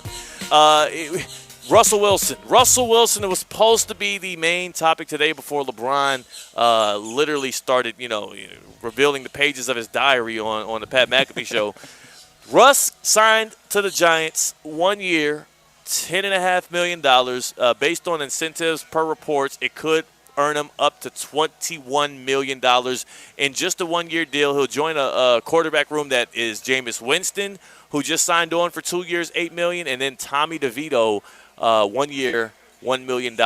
Number one, that's a room full of personalities. Sure is. It's not every day that the most popular person in town, probably the best soundbite and the fan favorite, is the third string and the second string quarterback over the guy that you are projecting to be the starter in Russell Wilson. Like Tommy Cutlets and Jameis Winston are going to be the ones people are trying to get sound bites out of, get pictures with and whatnot, right? I know. I just want to be in a fly in the wall with all three of them together, or honestly, even specifically the genuine nature of Jameis Winston, where for better or worse, he'll tell you what's on his brain right that second. And then the perceived fakeness of Russell Wilson. Will they just cut the crap, both of them, and level with each other in a certain way? Or will it just be a sitcom? It's like Ed, and Eddie. Except Jameis, Tommy, and Russ. That is, you know what? Hard Knocks. I know we just did the offseason, and I know it's likely, in their rotation of teams, they might be not up yet because of the closeness and proximity to which they just embarrassed themselves on the national stage.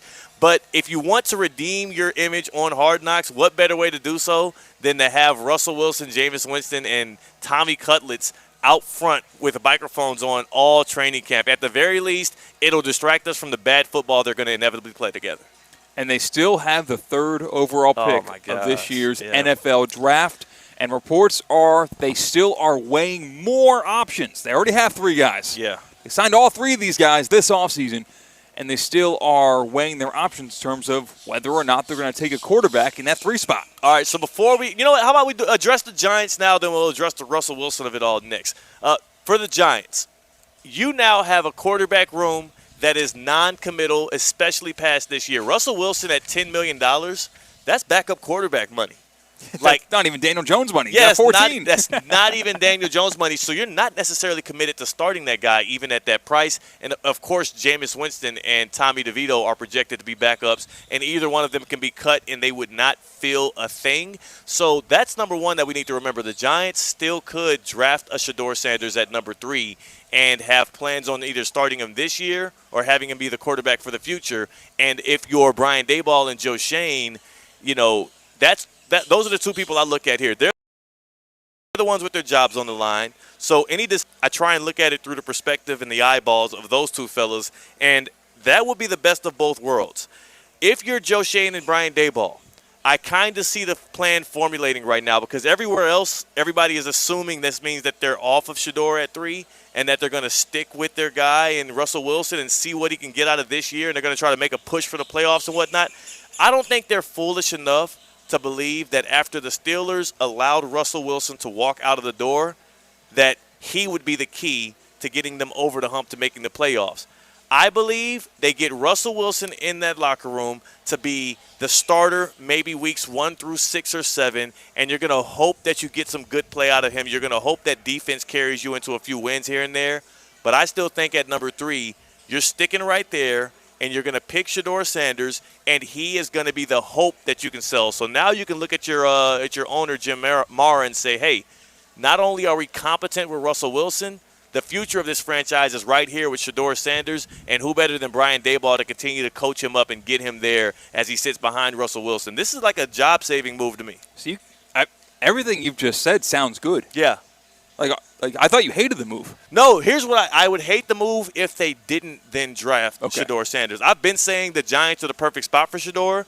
I would love this move even more because when I first saw the Russell Wilson deal, I saw 1 year, $21 million. And that number would tell me they plan to start him. When I saw that it's really $10.5 million guaranteed and it could be boosted up to 21 based on incentives, which are likely tied to starts or other things like that he can complete through this year, that means that they're saving room for having a quarterback competition between Russ and whatever rookie quarterback they draft, which I think should still be Shedeur Sanders. Let them duke it out. And if you like what you see out of Shedeur, you pull the trigger early. I think they're going to slow roll starting Shedeur Sanders, and that's going to be more of a job-saving technique versus it being a situation where they actually believe Russell Wilson could get them to the playoffs. So we kind of saw this strategy, this way of doing things with the Falcons, right? Except it was a whole lot more money given to Kirk Cousins. Multiple and a lot years, more too. of it, multiple years, guaranteed, and he was coming off an Achilles injury. But I think that the stock of Kirk Cousins was higher when he got signed by the Falcons than Russell Wilson's stock is right now as he gets signed by the Giants, and the contract kind of shows that. That's exactly what and you're spot on with that, right? For Kirk Cousins, he was able to leverage and negotiate for that long-term deal because, well, he had proven himself strong outside of the injury with the Vikings. Russell Wilson played just bad enough down the stretch. Remember, he started 6-1 when he first came in for Justin Fields. He fell, I believe his final record with the Steelers last year was 6-5. Now Russell Wilson is going on to his 5th head coach in as many years, and I do believe he is going to put himself in a position where this is the end of the road. This is it. It's a 1-year deal. That means that you've already been pretty much punted on by most teams. If you're taking 10.5 for one, that means this is last chance for you. So he's playing for his life. The coach is coaching for his life. The GM, Joe Shane, is coaching for his life. And they're all looking around at each other next year saying, who's going to blink first? Because the moment that Russ starts to lose the fan base, starts to lose ownership, and loses one too many games, I think that's when they pull the trigger and put Shedeur out there. And look at the past few quarterbacks that have been in this situation, and look at how brightly it's panned out. Michael Penix Jr. last year with Kirk Cousins.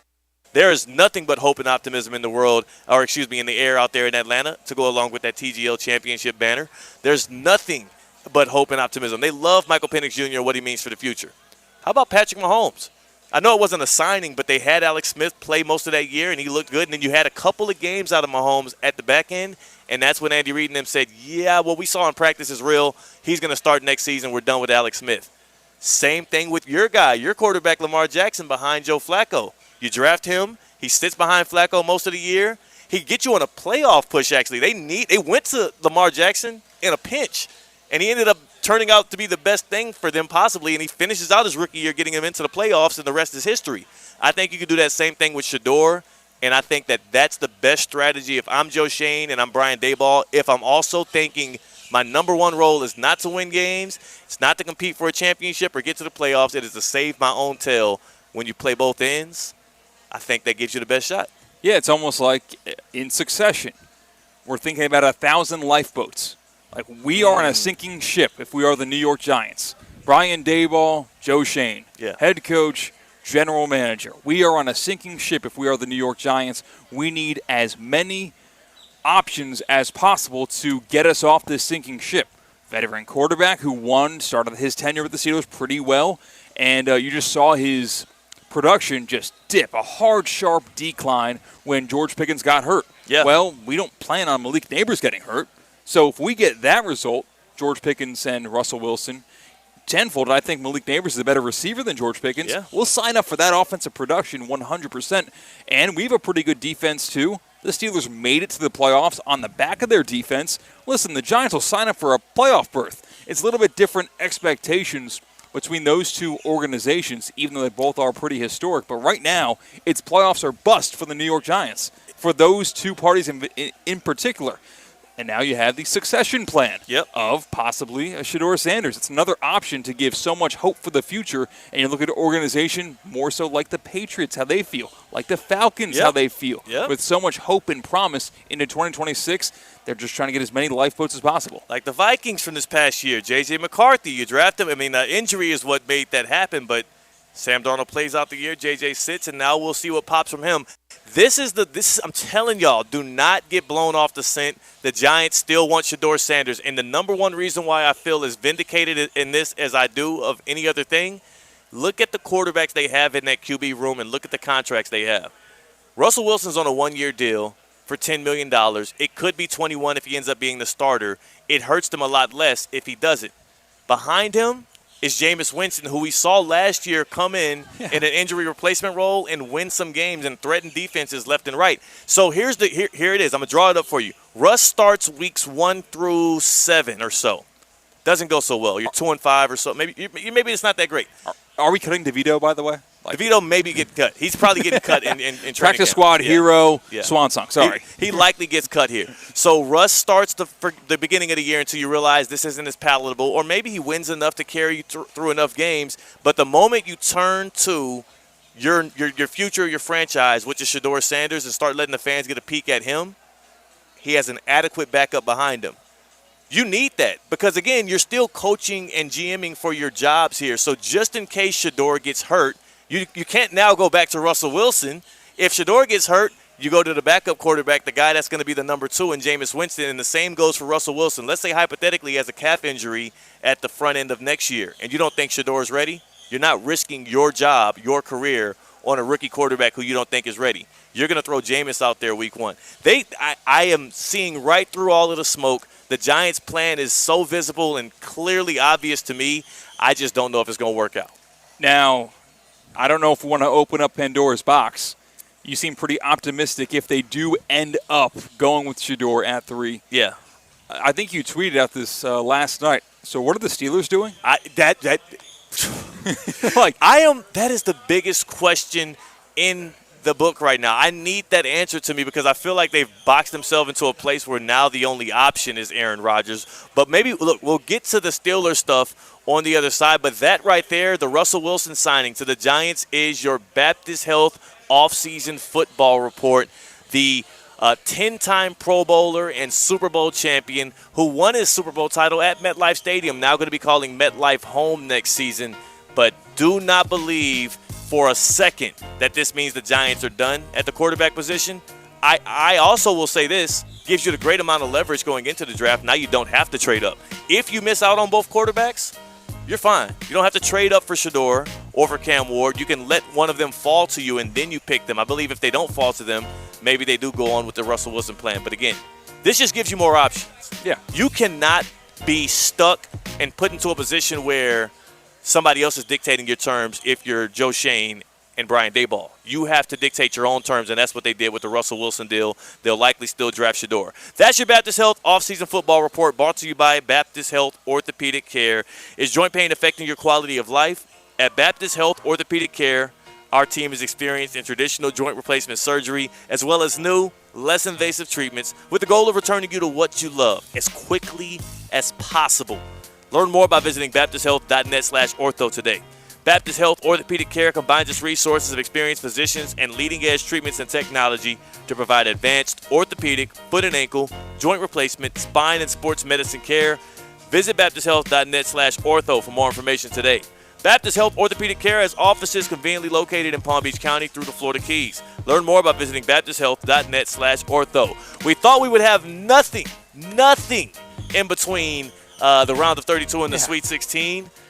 Sweet 16 tips off tomorrow, C-Cat. We pretty much got everything in the world jammed into 3 days there outside of the Aaron Rodgers deal. We got some coaches moving in college basketball, too. Yeah, not Rick Pitino, but Rich Pitino is going to Xavier. Yeah. Who needs college basketball in March? This is absolutely insane. Like, by tomorrow, Aaron Rodgers, if you're out there, it's been, 41 days since the Jets have announced they were getting rid of you?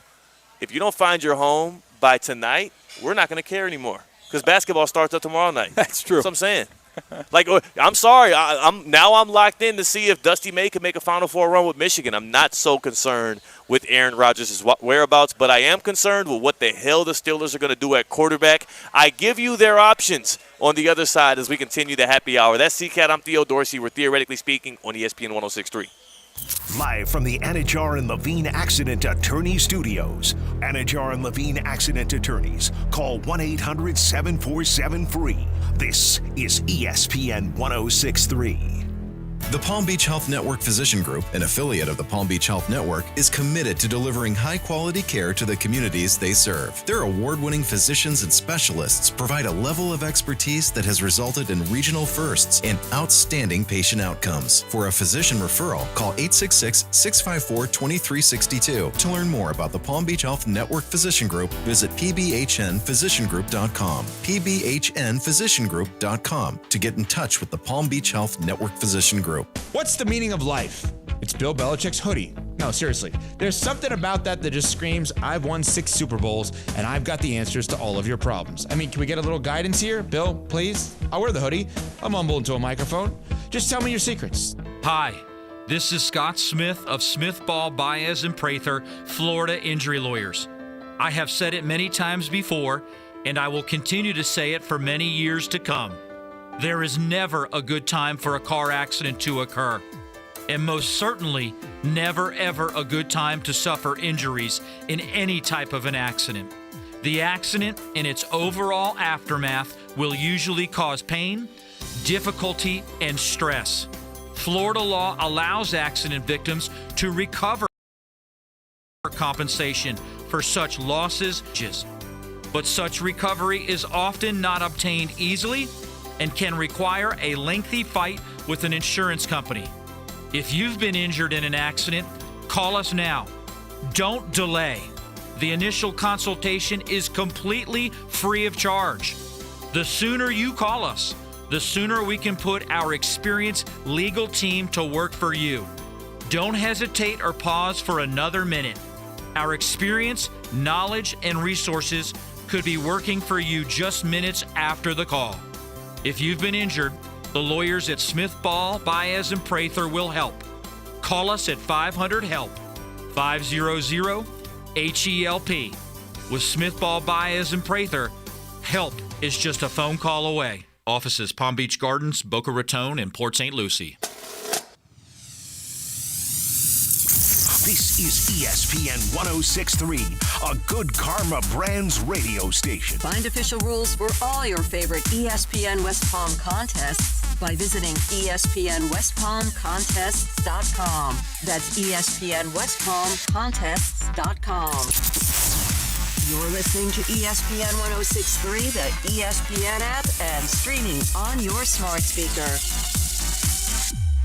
The college basketball mania has begun, and you could be on your way to see the championship game live on April 7th with Duffy Sports Grill's MVP March Mania giveaway. Every visit now through March 30th will earn you an entry. The more you visit, the better your chances to win. So grab your MVP card and head on over to Duffy's and enjoy their courtside favorites, famous award-winning jumbo wings, certified Angus beef burgers, and 2-for-1 drinks all day, every day. At Duffy's, our game is always on.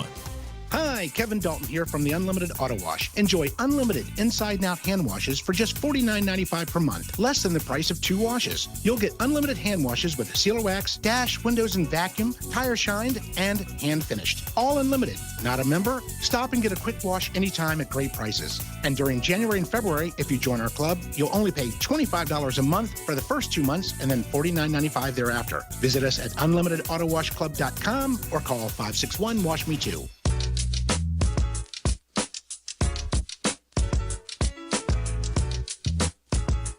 Live from the Anajar and Levine Accident Attorney Studios, Theo Dorsey is theoretically speaking. Streaming live on YouTube, here's Theo Dorsey. I don't know who the hell that reporter was or radio host was out of, what was it? Was he in Cleveland? He seemed like he was a Cleveland insider kind of guy. He's an Ohio insider. Okay. The shape of the state of Ohio is in his logo. Okay, so he is a guy.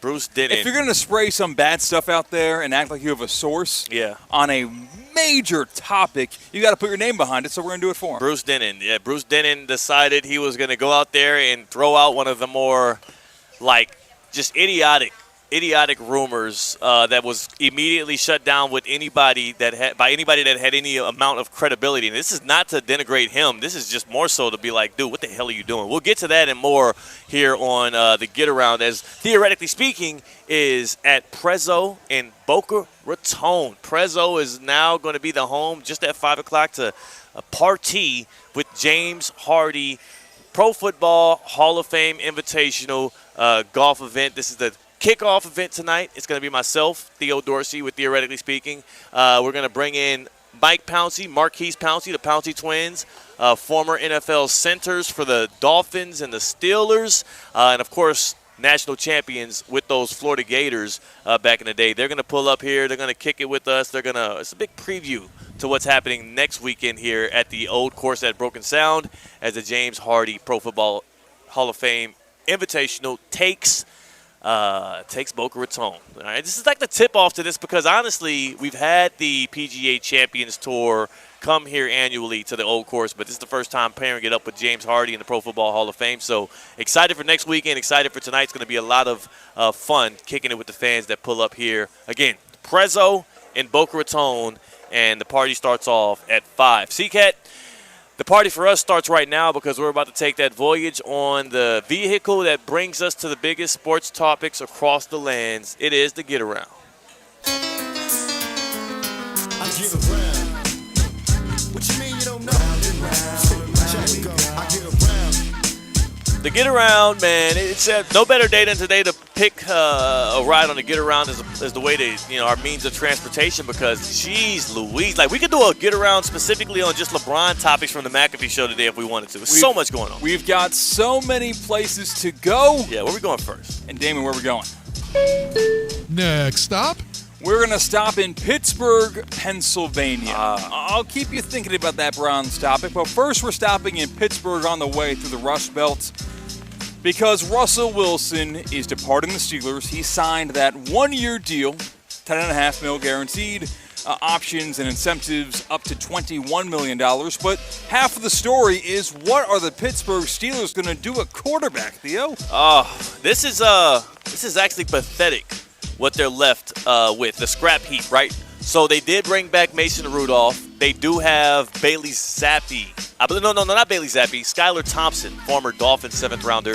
That's what their quarterback room looks like right now, so that means they have 0 starters. They have Mason Rudolph? They do have Mason Rudolph back. They went back and got a guy who they gave a shot before, and they just said, hey, come on, spin the block. Come with us. We're in hell. Join us. Why don't you? There's no Russell Wilson, right? Jameis Winston ain't walking through that door. There are no credible vets that you could bring in there and feel confident in, and it doesn't feel like Kirk Cousins would be a fit there in Pittsburgh. So where do they turn now?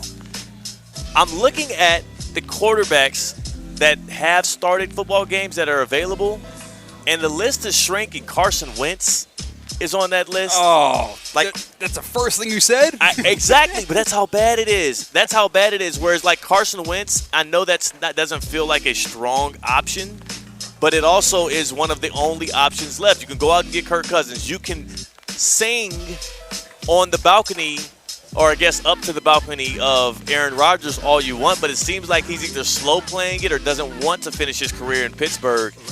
Mike Tomlin, when we look at his career with a wide lens, when it's all said and done as a head coach, as great as he's been at getting the most out of a very weak quarterback room, he's got to figure out how to get a guy there that he can trust and depend on for more than 1 year that also can be a ceiling raiser and not just a floor upholder. I don't think even Aaron Rodgers makes this team a playoff team next year. I think they would be hoping and wishing and fingers crossed to make that happen because he's not shown us anything great over the past couple of years. But also, I don't know where else the answer lies right now. Like, can you come up with a grandfather offer to trade up in the draft and maybe get your hands on Shedeur Sanders or Cam Ward? That's the only answers that will make me feel comfortable right now. The reason why we have the Steelers in NFL purgatory is the quarterback position. Everyone knows that. That's it. Post Big Ben, they just have not found that answer, and they keep on trying options that are not top premium early first-round picks or not top premium NFL free agents, and they've come up with squats, nothing. So they find themselves again in that 17 range, right? Not very close to getting one of the premier options in the draft, and all of the quarterback free agents are gone. Except Aaron Rodgers. Oh, my gosh. Get used to that. Unless the Steelers mortgage the future and maybe move inside the top 10 to maybe grab a Shedeur Sanders if he falls outside the top 5, which people are projecting is a possibility. Yeah. Not a probability, but a possibility. They've got nothing. How about I name a couple more quarterbacks for you? Joe Flacco. He's still kicking. Drew Lock. All right. Case Keenum. What? He's still playing football? He's available. He's available for hire. Desmond Ridder. Yeah. Tyler Huntley. Okay, I'm with Snoop. Trey Lance. That's a Pro Bowler. Tyler Huntley. Tyler Huntley is a Pro Bowler. I'm sorry. This is how ugly it is right now for the Steelers. So whether or not they like it, I do feel like they have now boxed themselves into the Aaron Rodgers sweepstakes. And it's not a sweepstakes. It's just one team. There's one team left that would make sense to go get Rodgers. And this makes that DK Metcalf trade look that much worse, because please don't trot out Metcalf and Pickens and have Duck Hodges throwing the football. Nobody's watching that crap. Where are we going to next, Damien? Next stop, Cleveland, Ohio. The news that shook us to our core. Quarterback. And then we saw, wait a second, per who? Per Bruce Drennan. He has a Brown source, quote unquote, with major news. Bruce Drennan says that the Browns are negotiating as we speak with the Dallas Cowboys for a trade for Dak Prescott.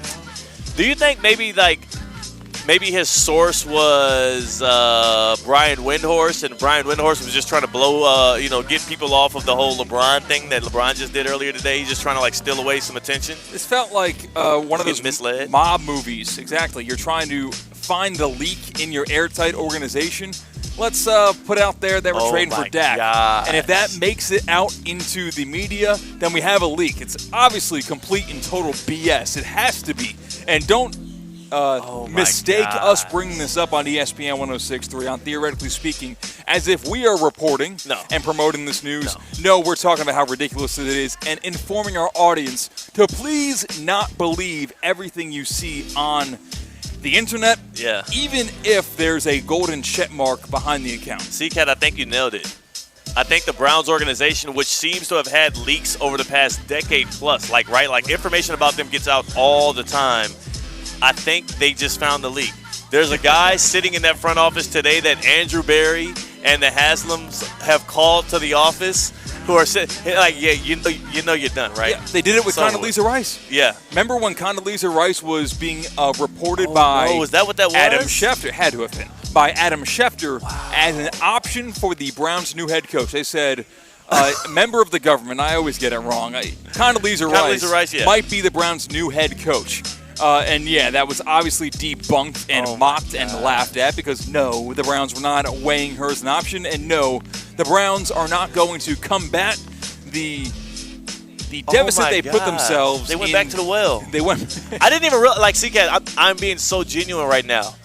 When I heard, the Condoleezza Rice thing that, of course, Adam Schefter tweeted out, I didn't even... This is like 5 years ago now. Yeah, it happened a while ago. I did not put two and two together that could have been them trying to seek out a leak. Is that what came out afterwards, or is that just the assumption we all made? That's the assumption. Because how ridiculous of a news story it was, it had to be. And this is the same level of ridiculousness. Dak Prescott to the Browns would not make sense for anybody. First and foremost, you still have Deshaun Watson on your books, who you keep having to restructure because he costs so damn much money. You just signed Myles Garrett to $40 million a year.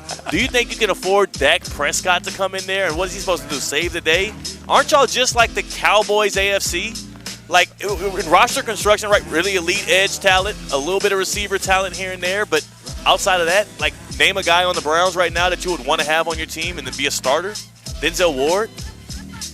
Like, is Dolphins still in that defensive backfield? Like, I don't understand what the hell this was about, and I don't know why he would fall for this. How much would the Cowboys eat? Or how much of a cap hit would they eat by trading Dak Prescott right now? $95 million. They would. This doesn't even make sense for the Cowboys. Even if they want to get off Dak Prescott. That sounded like I made up a number. Yeah. Where I said like $1 kajillion, Theo. No. The number is $95 million. It would be. He's got a full no trade clause. He also has a no trade clause. Do you think Dak Prescott would be like, Dallas, no state income tax. I get to play in Jerry World. It's nice weather year round. I want to trade all of that to throw the ball to Jerry Jeudy and whatever the hell they're calling the Brown Stadium in the middle of the snow. The answer to like the biggest problem in his life as a football player is not winning. I'm going to go to Cleveland. That's where I'm going to win. No, I don't think so. Yeah, like Myles Garrett literally just told us he wants a chance to win a Super Bowl, and that's the reason why he doesn't want to be in Cleveland. So that was ridiculous. Sorry we had to spend so much time on that. Where are we going next? Next stop. Idiot. I've got a topic on the Masters that I'm going to save tomorrow. Okay. We finally reached our final destination. It's in West Palm Beach, Florida. It is the flagship campus of Kaiser University. Well, you know what? You're going to want to pull up here in a couple of weeks. Saturday, April 5th, 10 a.m. to 4 p.m. for the Kaiser University Auto Show of the Palm Beaches. Car enthusiasts, car collectors. How about just a person, right? A person that wants to vibe and be in a good space and some good area and see some nice whips. You're going to want to pull up, browse the inventory in a no-stress, relaxed, and fun setting.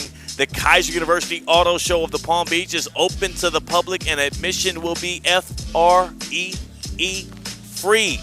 That's right, free. Saturday, April 5th at 10 a.m. at Kaiser University, a free auto show of the Palm Beaches. Pull up, call 561-478-5500 or go to residential.kaiseruniversity.edu for more information and details. We'll see you next Saturday, April 5th, for the Kaiser University Auto Show of the Palm Beaches. Don't miss out. Do not miss out. I've got bad news. Oh, no. So we opened up yesterday's show with my shaving experience gone wrong, where I thought my razor was at the number 6 setting, and it happened to be at the 1.5 setting. Where, yes, I shaved my beard down much, much closer to the skin than I wanted to. It's coming back. And in the YouTube chat that you should all subscribe to, youtube.com/@ESPN West Palm, where you can watch the show and see our faces.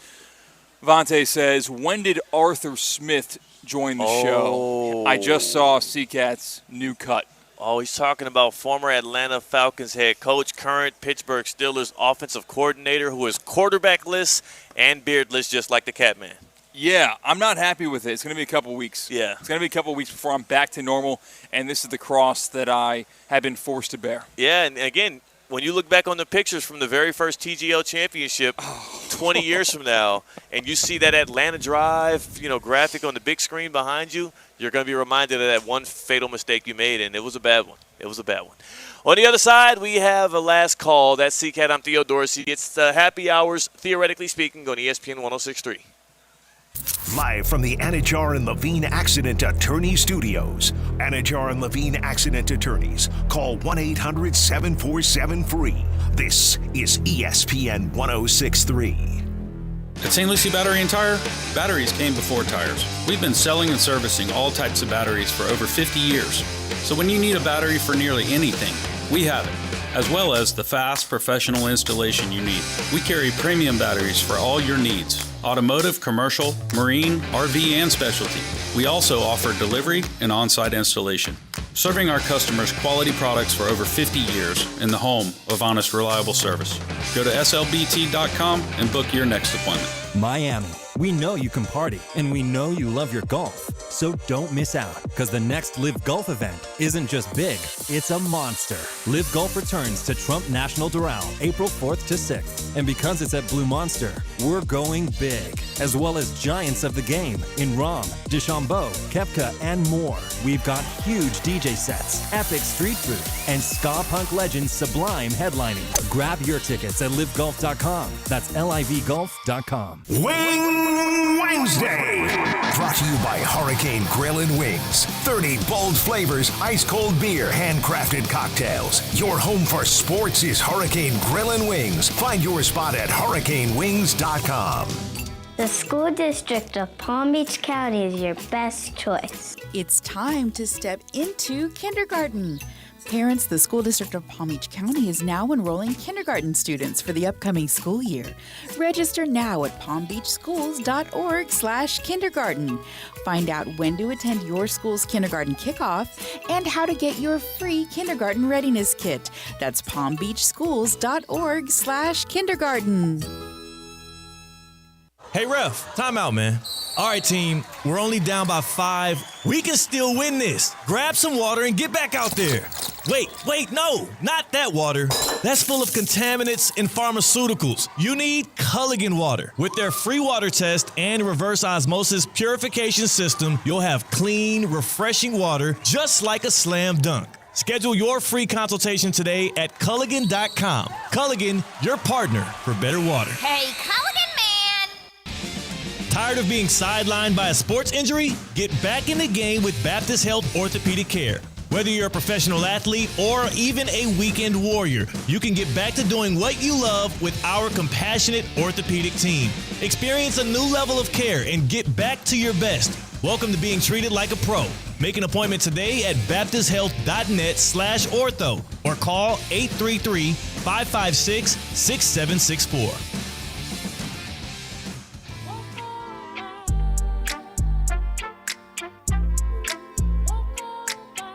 Live from the Anajar and Levine Accident Attorney Studios, Theo Dorsey is theoretically speaking.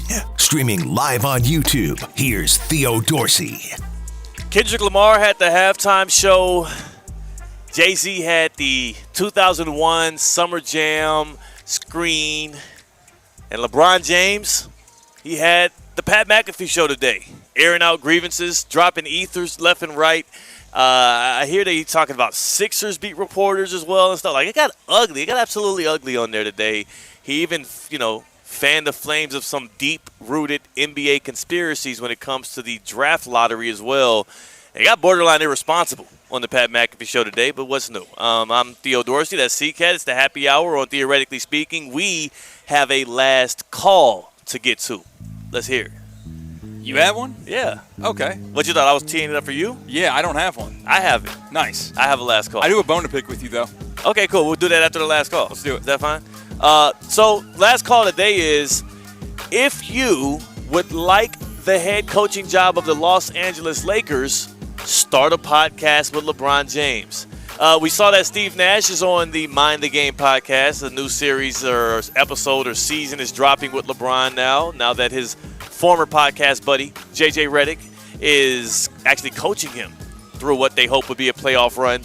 That can only lead me to believe that Steve Nash is not done wanting to get into coaching, and LeBron is giving him the perfect platform. So any other prospective coaches out there, if you want to coach an NBA franchise, specifically the Lakers, just hit up LeBron and start a pod with him. It shouldn't be that hard. What do you think is harder, getting a podcast with LeBron James or becoming an NBA head coach? Getting a podcast with LeBron James. Huh. Well, there's only been 2. Well, Nash and JJ Redick are doing both. they're both. I mean, Nash is a former NBA head coach. What's your bone to pick would be? My bone to pick with you, Theo, is you didn't tell me how bad I looked in this picture that you took of me last night at TGL. So there's 2 things that are wrong here. We were at TGL last night. It was a great time at the SoFi Center, and we saw the Atlanta Drive crowned as champions, and we wanted to get some pictures to relish in the moment. Yes, I talked about it going into break about how I accidentally shaved my face a lot lower than I wanted to, where I'm pretty much babyface. It's a really bad scene. But the salt in the wound is how fat I look. Are you serious?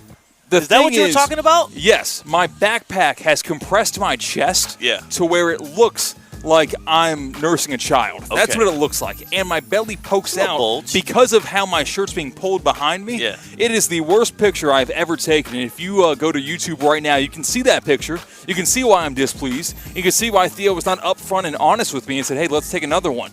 There will never be another inaugural TGL champion crowned ever And now, what I have to remember that moment is the day I looked the worst in my life. Just crop it. Just crop it at the chest. Or get some AI Photoshop stuff going. Cropping at the chest shows my horrible face. Well, I mean, that's what I can't hide your face. Shout out the champs, TGL's champions, the ATL Golf Club, The Drive. They did a great job. That's C-Cat. I'm Theo Dorsey. We're here at Prezzo till 7. Go in love, go in peace, go enjoy. Hey, Damien. And you could be on your way to see the championship game live on April 7th with Duffy's Sports Grill's MVP March Mania giveaway. Every visit now through March 30th will earn you an entry. The more you visit, the better your chances to win. So grab your MVP card and head on over to Duffy's and enjoy their courtside favorites, famous award-winning jumbo wings, certified Angus beef burgers, and 2-for-1 drinks all day, every day. At Duffy's, our game is always on. The club